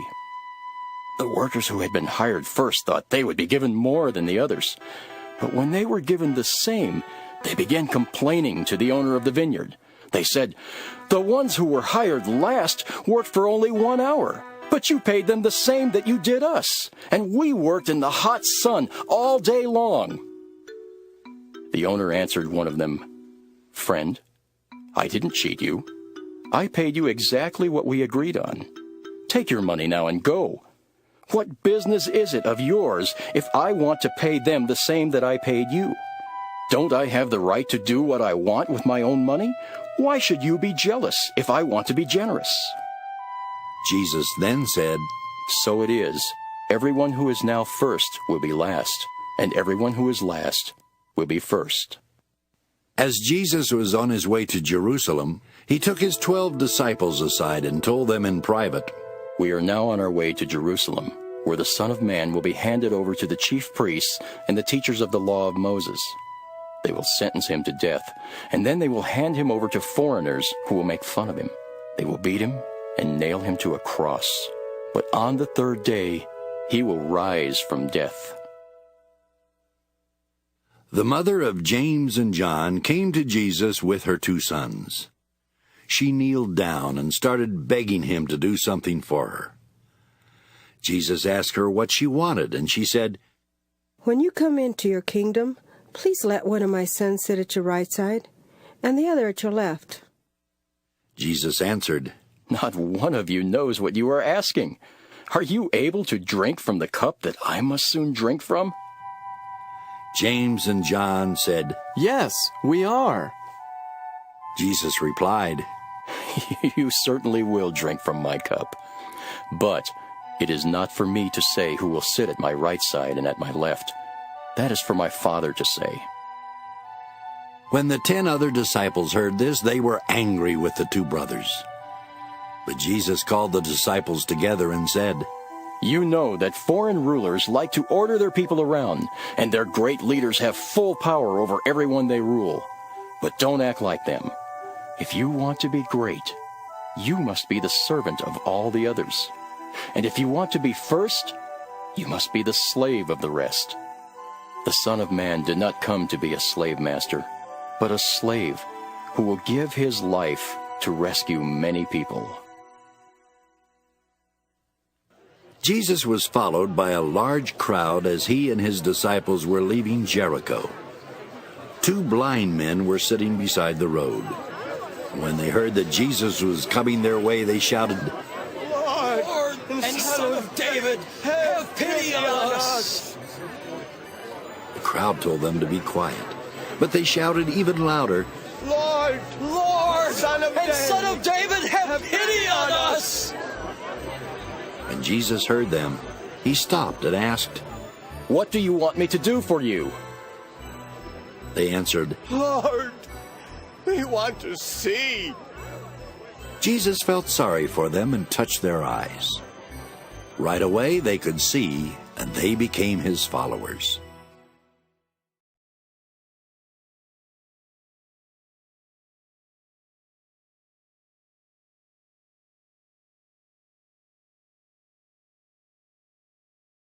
Matthew 21. When Jesus and his disciples came near to Jerusalem, he went to Bethphage on the Mount of Olives and sent 2 of them on ahead. He told them, "Go into the next village, where you will at once find a donkey and her colt. Untie the 2 donkeys and bring them to me. If anyone asks, 'Why are you doing that?' just say, 'The Lord needs them.' Right away he will let you have the donkeys." So God's promise came true just as the prophet had said. "Announce to the people of Jerusalem, your king is coming to you. He is humble and rides on a donkey. He comes on the colt of a donkey." The disciples left and did what Jesus had told them to do. They brought the donkey and its colt and laid some clothes on their backs. Then Jesus got on. Many people spread clothes in the road, while others put down branches which they had cut from trees. Some people walked ahead of Jesus, and others followed behind.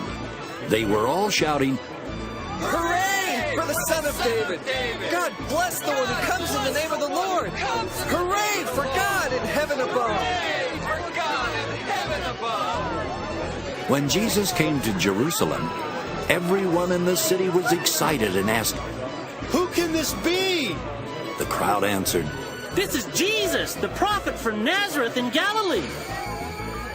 Jesus went into the temple and chased out everyone who was selling or buying.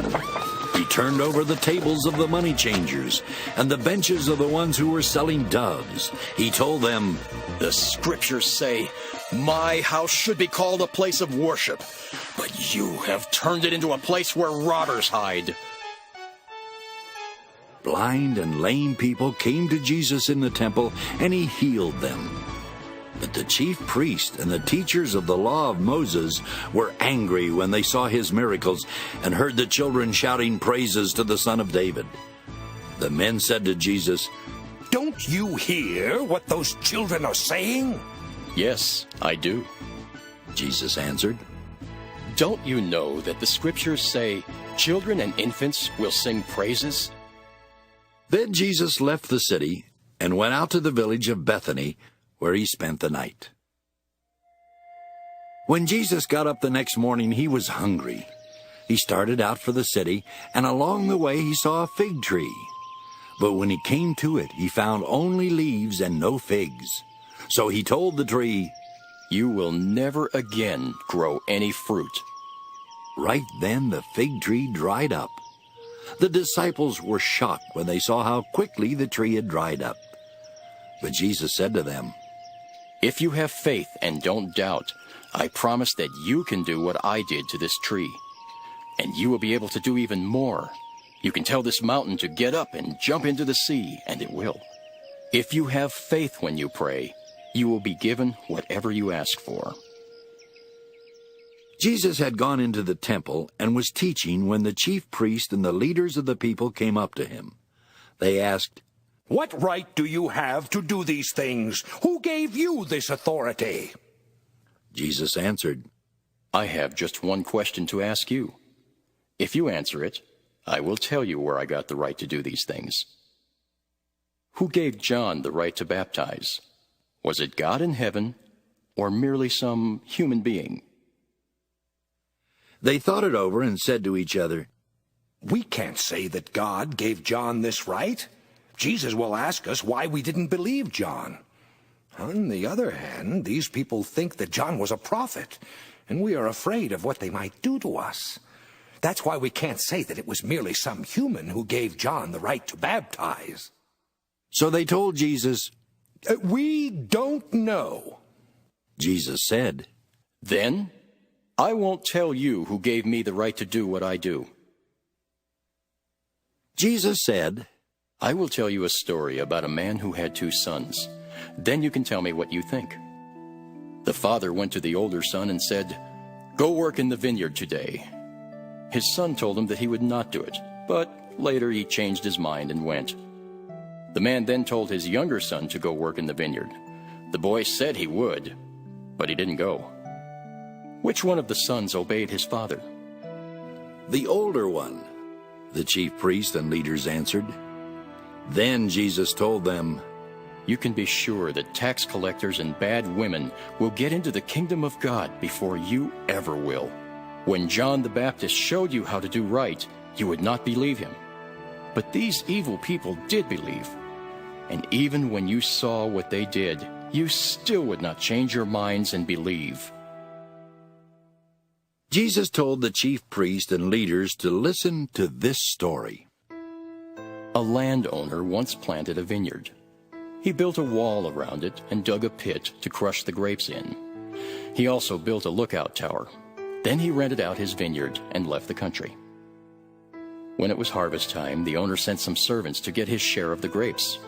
But the renters grabbed those servants. They beat up one, killed one, and stoned one of them to death. He then sent more servants than he did the first time. But the renters treated them in the same way. Finally, the owner sent his own son to the renters because he thought they would respect him. But when they saw the man's son, they said, "Someday he will own the vineyard. Let's kill him.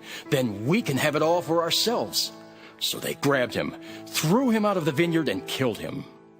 Jesus asked, "When the owner of that vineyard comes, what do you suppose he will do to those renters?" The chief priest and leaders answered, "He will kill them in some horrible way. Then he will rent out his vineyard to people who will give him his share of grapes at harvest time." Jesus replied, "Surely you know that the scriptures say, 'The stone that the builders tossed aside is now the most important stone of all.' This is something the Lord has done, and it is amazing to us. I tell you that God's kingdom will be taken from you and given to people who will do what he demands. Anyone who stumbles over this stone will be crushed, and anyone it falls on will be smashed to pieces." When the chief priests and the Pharisees heard these stories, they knew that Jesus was talking about them. They looked for a way to kill him, but they were afraid to arrest Jesus because the people thought he was a prophet.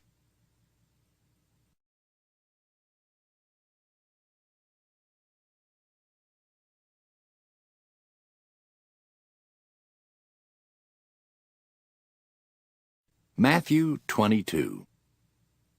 Once again, Jesus used stories to teach the people. The kingdom of heaven is like what happened when a king gave a wedding banquet for his son. The king sent some servants to tell the invited guests to come to the banquet, but the guests refused. He sent other servants to say to the guests, "The banquet is ready. My cattle and prize calves have all been prepared. Everything is ready. Come to the banquet." But the guests did not pay any attention. Some of them left for their farms, and some went to their places of business. Others grabbed the servants, beat them up, and killed them. This made the king so furious that he sent an army to kill those murderers and burn down their city. Then he said to the servants, "It is time for the wedding banquet, and the invited guests don't deserve to come. Go out to the street corners and tell everyone you meet to come to the banquet." They went out on the streets and brought in everyone they could find, good and bad alike, and the banquet room was filled with guests. When the king went in to meet the guests, he found that one of them was not wearing the right kind of clothes for the wedding.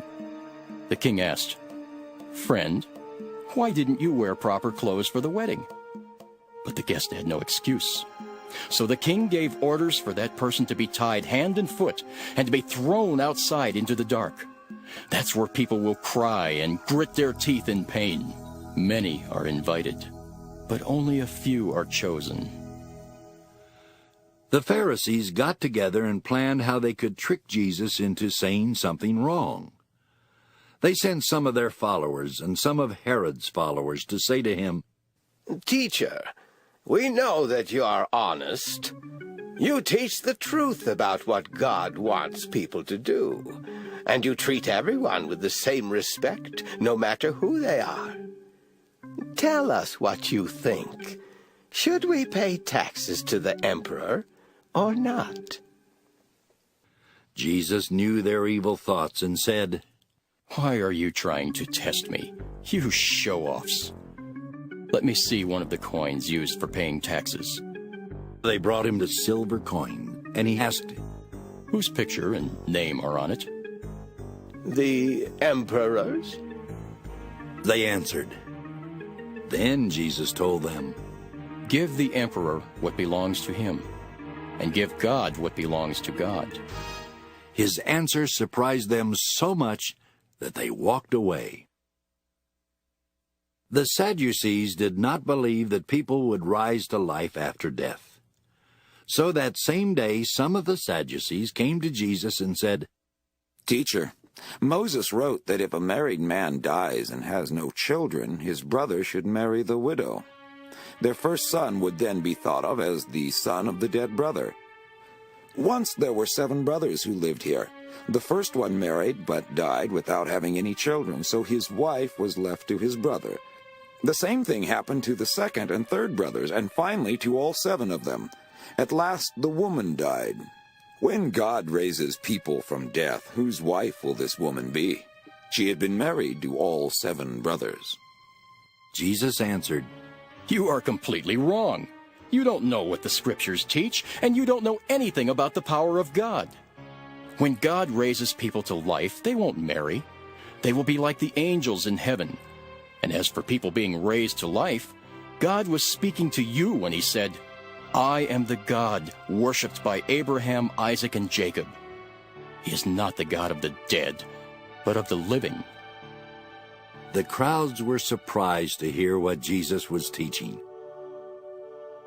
After Jesus had made the Sadducees look foolish, the Pharisees heard about it and got together. One of them was an expert in the Jewish law, so he tried to test Jesus by asking, Teacher, what is the most important commandment in the law? Jesus answered, Love the Lord your God with all your heart, soul, and mind. This is the first and most important commandment. The second most important commandment is like this one, and it is, love others as much as you love yourself. All the law of Moses and the books of the prophets are based on these 2 commandments. While the Pharisees were still there, Jesus asked them, What do you think about the Messiah? Whose family will he come from? They answered, He will be a son of King David. Jesus replied, How then could the Spirit have David call the Messiah his Lord? David said, The Lord said to my Lord, Sit at my right side until I make your enemies into a footstool for you. If David called the Messiah his Lord, how can the Messiah be a son of King David? No one was able to give Jesus an answer, and from that day on, no one dared ask him any more questions.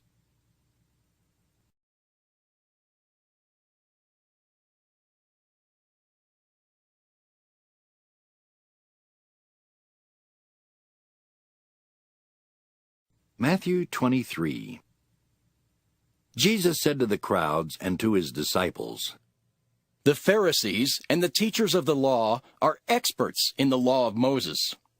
So obey everything they teach you. But don't do as they do. After all, they say one thing and do something else. They pile heavy burdens on people's shoulders and won't lift a finger to help them.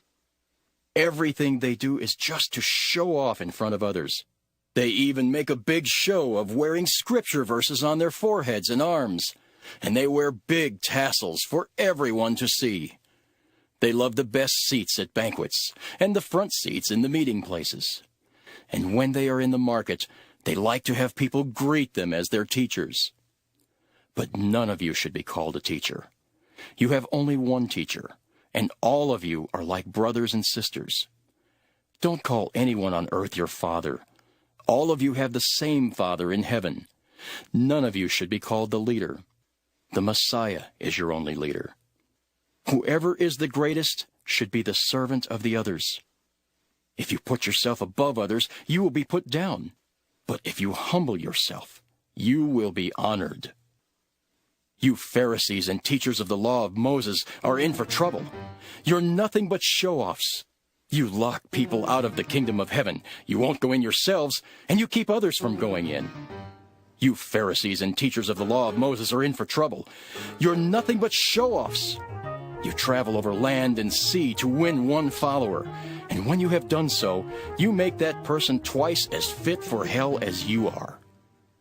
You are in for trouble. You are supposed to lead others, but you are blind. You teach that it doesn't matter if a person swears by the temple, but you say that it does matter if someone swears by the gold in the temple. You blind fools! Which is greater, the gold or the temple that makes the gold sacred? You also teach that it doesn't matter if a person swears by the altar, but you say that it does matter if someone swears by the gift on the altar. Are you blind? Which is more important, the gift or the altar that makes the gift sacred? Anyone who swears by the altar also swears by everything on it. And anyone who swears by the temple also swears by God, who lives there. To swear by heaven is the same as swearing by God's throne, and by the one who sits on that throne. You Pharisees and teachers are show-offs, and you're in for trouble. You give God 1/10 of the spices from your garden, such as mint, dill, and cumin. Yet you neglect the more important matters of the law, such as justice, mercy, and faithfulness. These are the important things you should have done, though you should not have left the others undone either.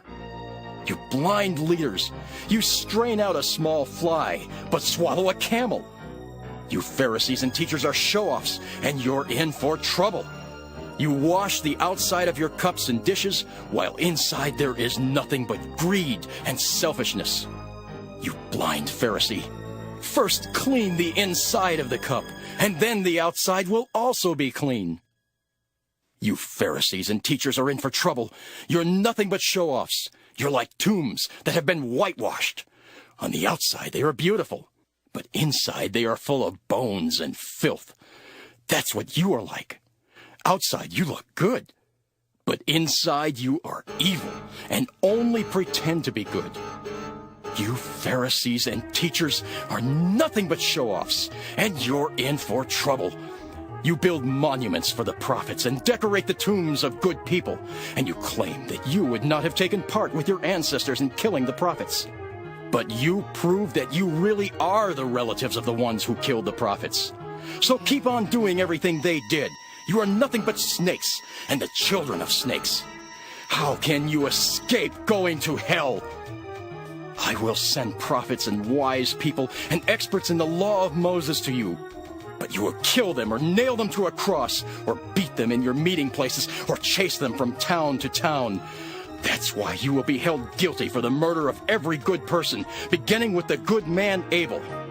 This also includes Berechiah's son Zechariah, the man you murdered between the temple and the altar. I can promise that you people living today will be punished for all these things. Jerusalem, Jerusalem, your people have killed the prophets and have stoned the messengers who were sent to you. I have often wanted to gather your people as a hen gathers her chicks under her wings, but you wouldn't let me. And now your temple will be deserted. You will not see me again until you say, "Blessed is the one who comes in the name of the Lord."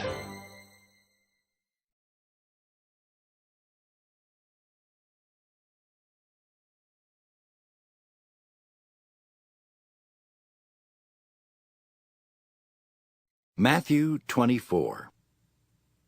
After Jesus left the temple, his disciples came over and said, "Look at all these buildings." Jesus replied, "Do you see these buildings? They will certainly all be torn down. Not one stone will be left in place." Later, as Jesus was sitting on the Mount of Olives, his disciples came to him in private and asked, "When will this happen? What will be the sign of your coming and of the end of the world?" Jesus answered, "Don't let anyone fool you. Many will come and claim to be me. They will say that they are the Messiah, and they will fool many people. You will soon hear about wars and threats of wars, but don't be afraid. These things will have to happen first, but that is not the end. Nations and kingdoms will go to war against each other. People will starve to death, and in some places there will be earthquakes. But this is just the beginning of troubles. You will be arrested, punished, and even killed. Because of me, you will be hated by people of all nations. Many will give up and will betray and hate each other. Many false prophets will come and fool a lot of people. Evil will spread and cause many people to stop loving others. But if you keep on being faithful right to the end, you will be saved. When the good news about the kingdom has been preached all over the world and told to all nations, the end will come. Someday you will see that horrible thing in the holy place, just as the prophet Daniel said.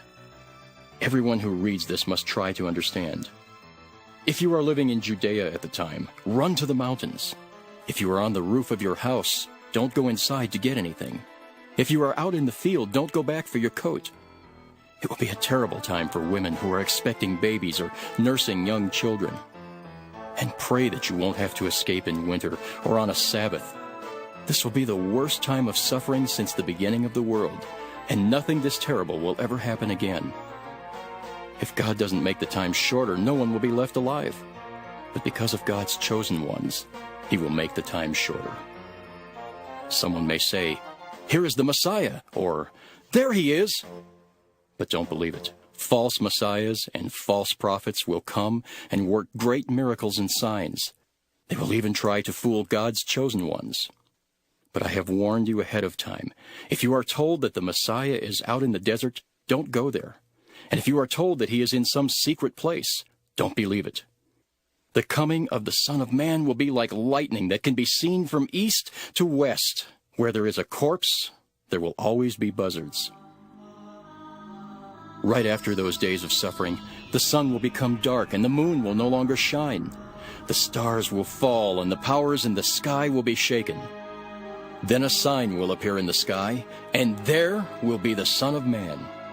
All nations on earth will weep when they see the Son of Man coming on the clouds of heaven with power and great glory.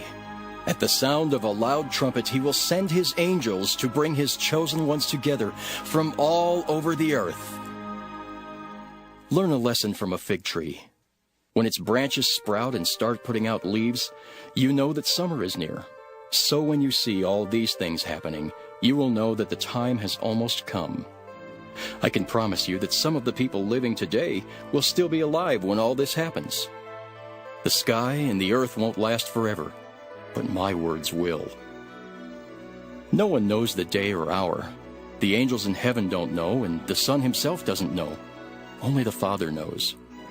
When the Son of Man appears, things will be just as they were when Noah lived. People were eating, drinking, and getting married right up to the day the flood came and Noah went into the big boat. They didn't know anything was happening until the flood came and swept them all away. That is how it'll be when the Son of Man appears. 2 men will be in the same field, but only one will be taken, the other will be left.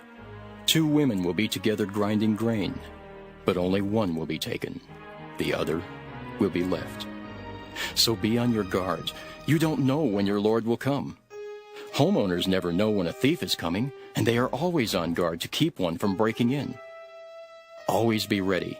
You don't know when the Son of Man will come. Who are faithful and wise servants? Who are the ones the master will put in charge of giving the other servants their food supplies at the proper time? Servants are fortunate if their master comes and finds them doing their job. You may be sure that a servant who is always faithful will be put in charge of everything the master owns. But suppose one of the servants thinks that the master will not return until late. Suppose that evil servant starts beating all the other servants and eats and drinks with people who are drunk. If that happens, the master will surely come on a day and at a time when the servant least expects him. That servant will then be punished and thrown out with the ones who only pretended to serve their master.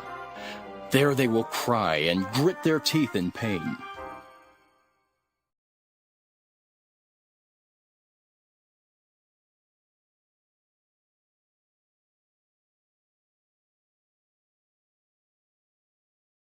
Matthew 25. The kingdom of heaven is like what happened one night when 10 girls took their oil lamps and went to a wedding to meet the groom. 5 of the girls were foolish and 5 were wise. The foolish ones took their lamps, but no extra oil. The ones who were wise took along extra oil for their lamps. The groom was late arriving, and the girls became drowsy and fell asleep. Then in the middle of the night, someone shouted, "Here's the groom! Come to meet him!" When the girls got up and started getting their lamps ready, the foolish ones said to the others, "Let us have some of your oil. Our lamps are going out." The girls who were wise answered, "There's not enough oil for all of us. Go and buy some for yourselves." While the foolish girls were on their way to get some oil, the groom arrived. The girls who were ready went into the wedding, and the doors were closed.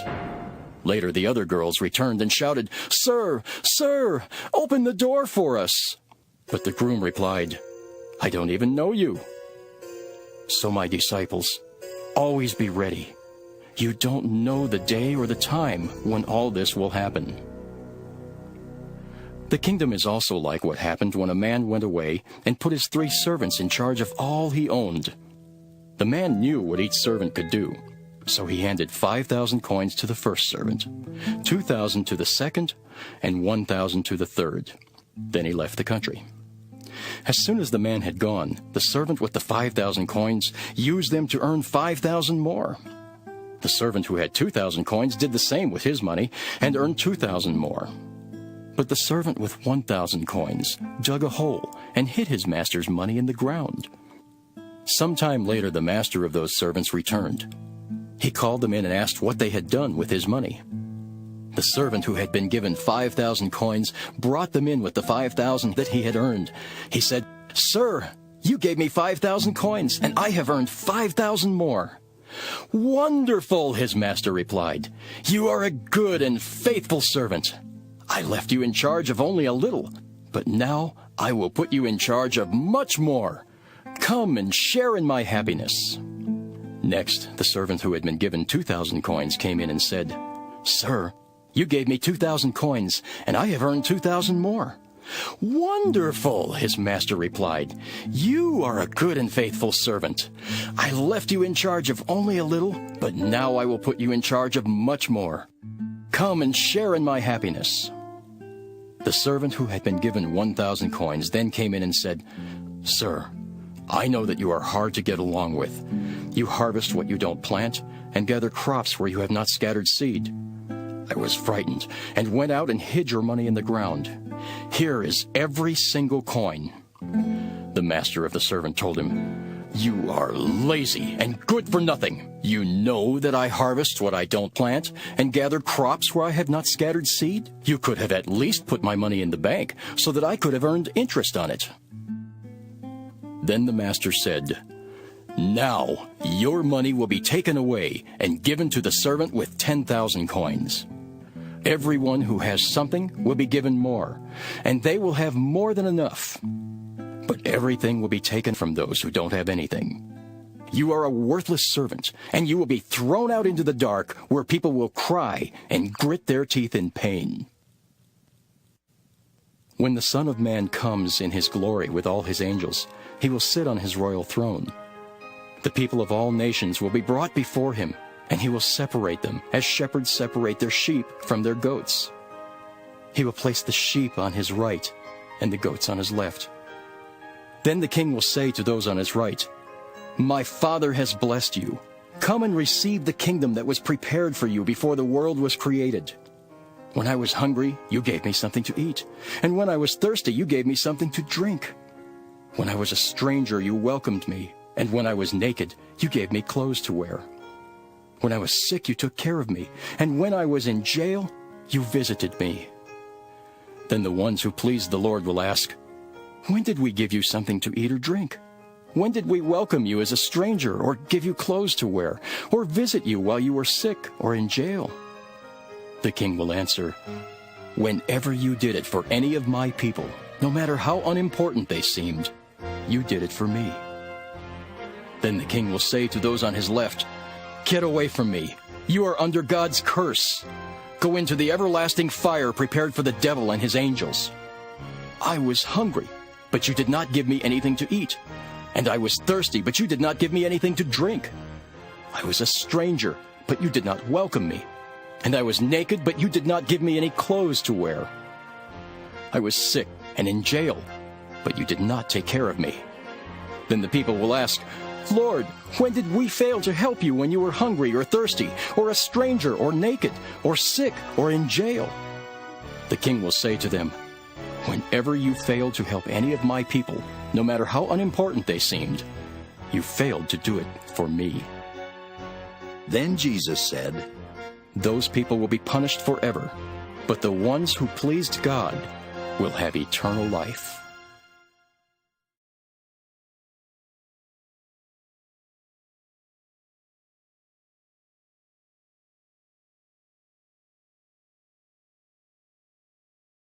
Matthew 26. When Jesus had finished teaching, he told his disciples, "You know that 2 days from now will be Passover. That is when the Son of Man will be handed over to his enemies and nailed to a cross." At that time, the chief priest and the nation's leaders were meeting at the home of Caiaphas, the high priest. They planned how they could sneak around and have Jesus arrested and put to death. But they said, "We must not do it during Passover because the people will riot." Jesus was in the town of Bethany, eating at the home of Simon, who had leprosy. A woman came in with a bottle of expensive perfume and poured it on Jesus' head. But when his disciples saw this, they became angry. They said, "Why such a waste? We could have sold this perfume for a lot of money and given it to the poor." Jesus knew what they were thinking, and he said, "Why are you bothering this woman? She has done a beautiful thing for me. You will always have the poor with you, but you will not always have me. She has poured perfume on my body to prepare it for burial.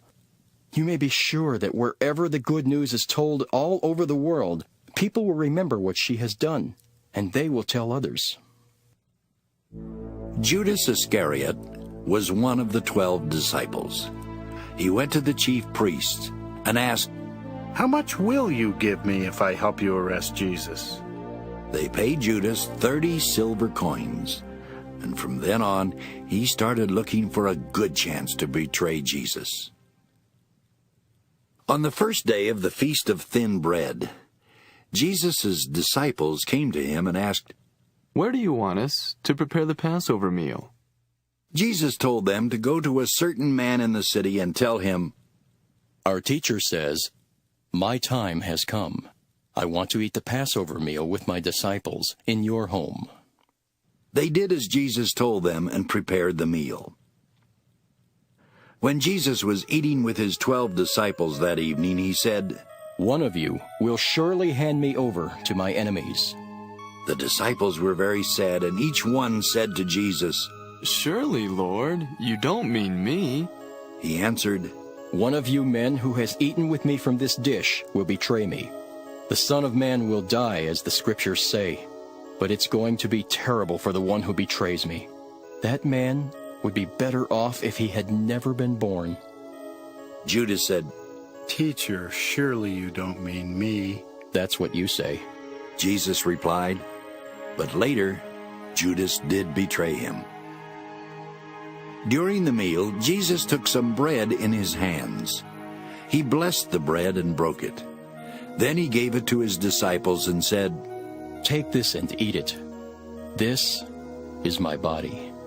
Jesus picked up a cup of wine and gave thanks to God. He then gave it to his disciples and said, "Take this and drink it. This is my blood, and with it God makes his agreement with you. It will be poured out so that many people will have their sins forgiven.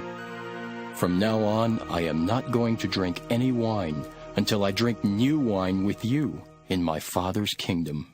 Then they sang a hymn and went out to the Mount of Olives. Jesus said to his disciples, "During this very night, all of you will reject me, as the Scriptures say. I will strike down the shepherd, and the sheep will be scattered. But after I am raised to life, I will go to Galilee ahead of you." Peter spoke up. "Even if all the others reject you, I never will." Jesus replied, "I promise you that before a rooster crows tonight, you will say 3 times that you don't know me." But Peter said, "Even if I have to die with you, I will never say I don't know you." All the others said the same thing. Jesus went with his disciples to a place called Gethsemane. When they got there, he told them, "Sit here while I go over there and pray." Jesus took along Peter and the 2 brothers James and John. He was very sad and troubled, and he said to them, "I am so sad that I feel as if I am dying. Stay here and keep awake with me." Jesus walked on a little way. Then he kneeled with his face to the ground and prayed, "My Father, if it is possible, don't make me suffer by having me drink from this cup. But do what you want, and not what I want." He came back and found his disciples sleeping, So he said to Peter, "Can't any of you stay awake with me for just 1 hour? Stay awake and pray that you will not be tested. You want to do what is right, but you are weak." Again Jesus went to pray and said, "My Father, if there is no other way and I must suffer, I will still do what you want." Jesus came back and found them sleeping again. They simply could not keep their eyes open. He left them and prayed the same prayer once more. Finally, Jesus returned to his disciples and said, "Are you still sleeping and resting? The time has come for the Son of Man to be handed over to sinners. Get up, let's go. The one who will betray me is already here." Jesus was still speaking when Judas the betrayer came up. He was one of the 12 disciples, and a large mob, armed with swords and clubs, was with him. They had been sent by the chief priest and the nation's leaders. Judas had told them ahead of time, "Arrest the man I greet with a kiss." Judas walked right up to Jesus and said, "Hello, teacher." Then Judas kissed him. Jesus replied, "My friend, why are you here?" The men grabbed Jesus and arrested him. One of Jesus' followers pulled out a sword. He struck the servant of the high priest and cut off his ear. But Jesus told him, "Put your sword away. Anyone who lives by fighting will die by fighting. Don't you know that I could ask my Father, and right away he would send me more than 12 armies of angels? But then, how could the words of the Scriptures come true, which say that this must happen?" Jesus said to the mob, "Why do you come with swords and clubs to arrest me like a criminal? Day after day I sat and taught in the temple, and you didn't arrest me. But all this happened so that what the prophets wrote would come true." All of Jesus' disciples left him and ran away. After Jesus had been arrested, he was led off to the house of Caiaphas the high priest. The nation's leaders and the teachers of the law of Moses were meeting there. But Peter followed along at a distance and came to the courtyard of the high priest's palace. He went in and sat down with the guards to see what was going to happen. The chief priest and the whole council wanted to put Jesus to death. So they tried to find some people who would tell lies about him in court. But they could not find any, even though many did come and tell lies. At last 2 men came forward and said, "This man claimed that he would tear down God's temple and build it again in 3 days. The high priest stood up and asked Jesus, "Why don't you say something in your own defense? Don't you hear the charges they're making against you?" But Jesus did not answer. So the high priest said, "With the living God looking on, you must tell the truth. Tell us, are you the Messiah, the Son of God?" "That is what you say," Jesus answered. "But I tell all of you, soon you will see the Son of Man sitting at the right side of God All-Powerful and coming on the clouds of heaven." The high priest then tore his robe and said, "This man claims to be God. We don't need any more witnesses. You have heard what he said. What do you think?" They answered, "He is guilty and deserves to die." Then they spit in his face and hit him with their fists. Others slapped him and said, "You think you're the Messiah? So tell us, who hit you?" While Peter was sitting out in the courtyard, a servant girl came up to him and said, "You were with Jesus from Galilee." But in front of everyone, Peter said, "That's not so. I don't know what you're talking about." When Peter had gone out to the gate, another servant girl saw him and said to some people there, "This man was with Jesus from Nazareth." Again Peter denied it, and this time he swore, "I don't even know that man." A little while later, some people standing there walked over to Peter and said, "We know that you are one of them. We can tell it because you talk like someone from Galilee." Peter began to curse and swear, "I don't know that man." Right then a rooster crowed, and Peter remembered that Jesus had said, "Before a rooster crows, you will say 3 times that you don't know me." Then Peter went out and cried hard.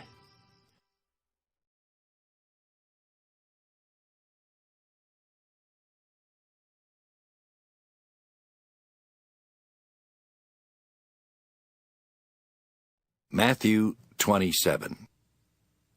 Early the next morning, all the chief priests and the nation's leaders met and decided that Jesus should be put to death. They tied him up and led him away to Pilate, the governor. When Judas learned that Jesus had been sentenced to death, he was sorry for what he had done.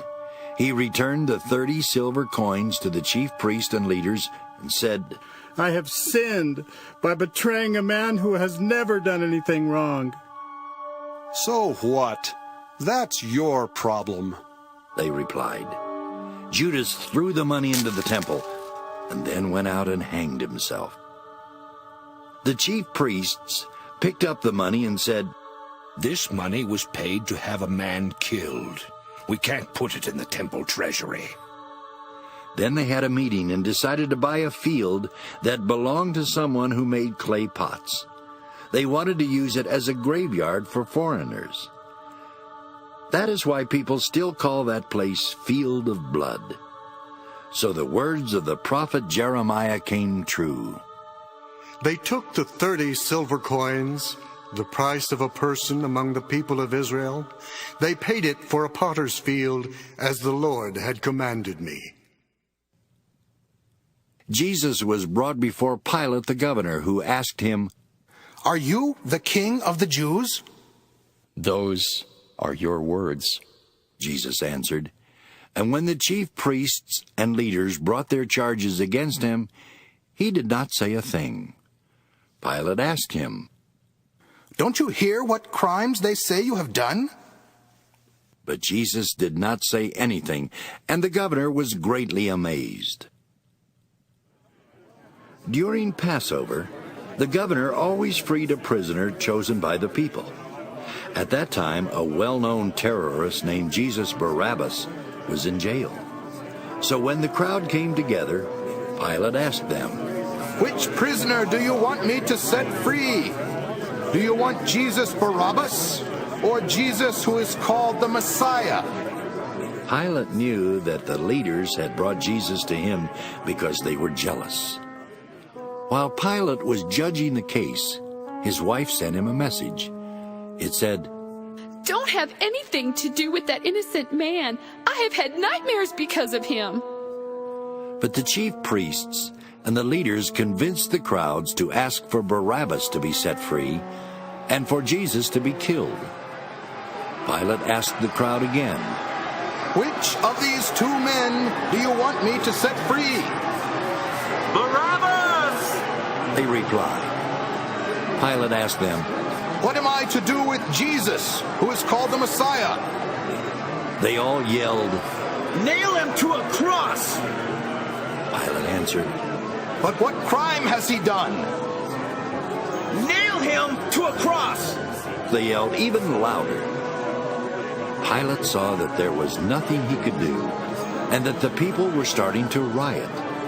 So he took some water and washed his hands in front of them and said, "I won't have anything to do with killing this man. You are the ones doing it." Everyone answered, "We and our descendants will take the blame for his death." Pilate set Barabbas free. Then he ordered his soldiers to beat Jesus with a whip and nail him to a cross. The governor's soldiers led Jesus into the fortress and brought together the rest of the troops. They stripped off Jesus' clothes and put a scarlet robe on him. They made a crown out of thorn branches and placed it on his head, and they put a stick in his right hand.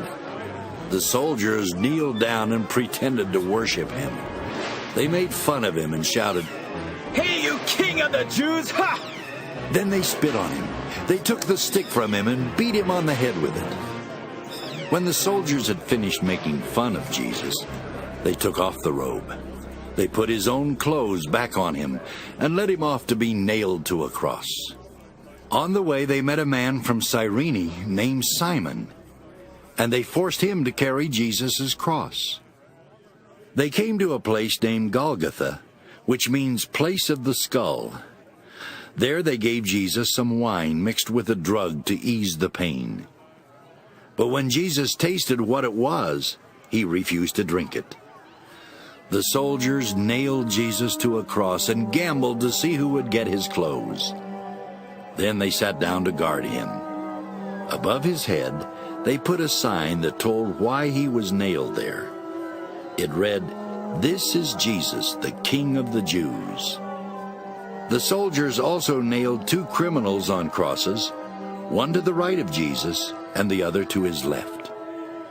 People who passed by said terrible things about Jesus. They shook their heads and shouted, "So you're the one who claimed you could tear down the temple and build it again in 3 days? If you are God's son, save yourself and come down from the cross." The chief priests, the leaders, and the teachers of the law of Moses also made fun of Jesus. They said, "He saved others, but he can't save himself. If he is the King of Israel, he should come down from the cross. Then we will believe him. He trusted God, so let God save him, if he wants to. He even said he was God's son." The 2 criminals also said cruel things to Jesus. At noon, the sky turned dark and stayed that way until 3 o'clock. Then, about that time, Jesus shouted, "Eli, Eli, lama sabachthani," which means, my God, why have you deserted me?" Some of the people standing there heard Jesus and said, "He's calling for Elijah." One of them at once ran and grabbed a sponge. He soaked it in wine, then put it on a stick and held it up to Jesus.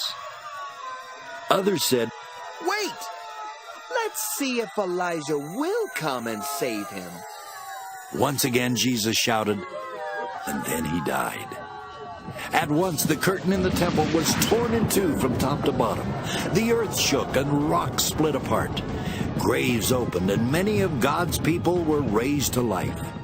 Then after Jesus had risen to life, they came out of their graves and went into the holy city where many people saw them.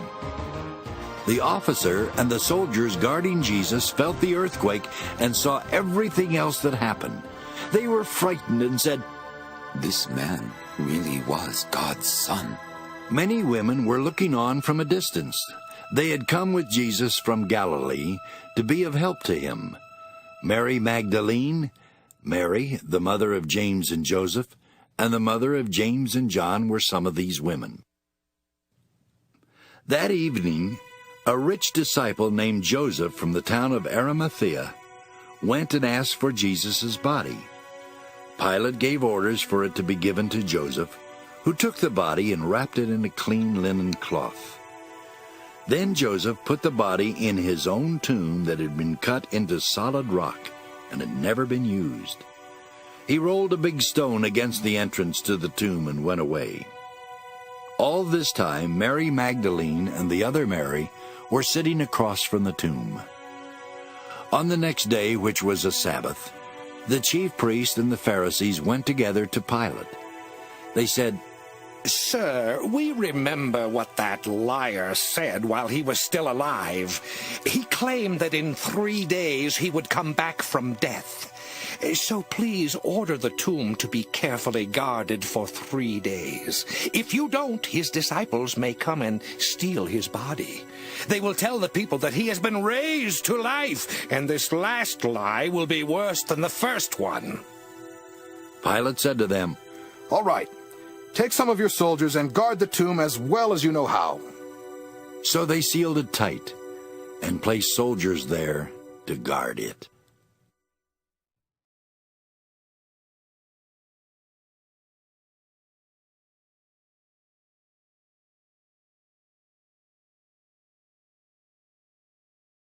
Matthew 28.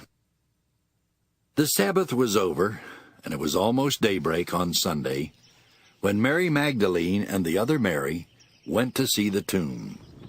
Suddenly a strong earthquake struck, and the Lord's angel came down from heaven. He rolled away the stone and sat on it. The angel looked as bright as lightning, and his clothes were white as snow. The guards shook from fear and fell down as though they were dead. The angel said to the women, "Don't be afraid. I know you are looking for Jesus, who was nailed to a cross. He is not here. God has raised him to life, just as Jesus said he would. Come, see the place where his body was lying. Now hurry. Tell his disciples that he has been raised to life and is on his way to Galilee. Go there, and you will see him. That is what I came to tell you." The women were frightened and yet very happy as they hurried from the tomb and ran to tell his disciples. Suddenly Jesus met them and greeted them. They went near to him, held on to his feet, and worshipped him. Jesus said to them, "Don't be afraid. Tell my followers to go to Galilee. They will see me there." While the women were on their way, some soldiers who had been guarding the tomb went into the city. They told the chief priest everything that had happened. So the chief priest met with the leaders and decided to bribe the soldiers with a lot of money. They said to the soldiers, "Tell everyone that Jesus' disciples came during the night and stole his body while you were asleep. If the governor hears about this, we will talk to him. You won't have anything to worry about." The soldiers took the money and did what they were told. The Jewish people still tell each other this story. Jesus' 11 disciples went to a mountain in Galilee where Jesus had told them to meet him. They saw him and worshipped him, but some of them doubted. Jesus came to them and said, "I have been given all authority in heaven and on earth. Go to the people of all nations and make them my disciples. Baptize them in the name of the Father, the Son, and the Holy Spirit, and teach them to do everything I have told you. I will be with you always, even until the end of the world."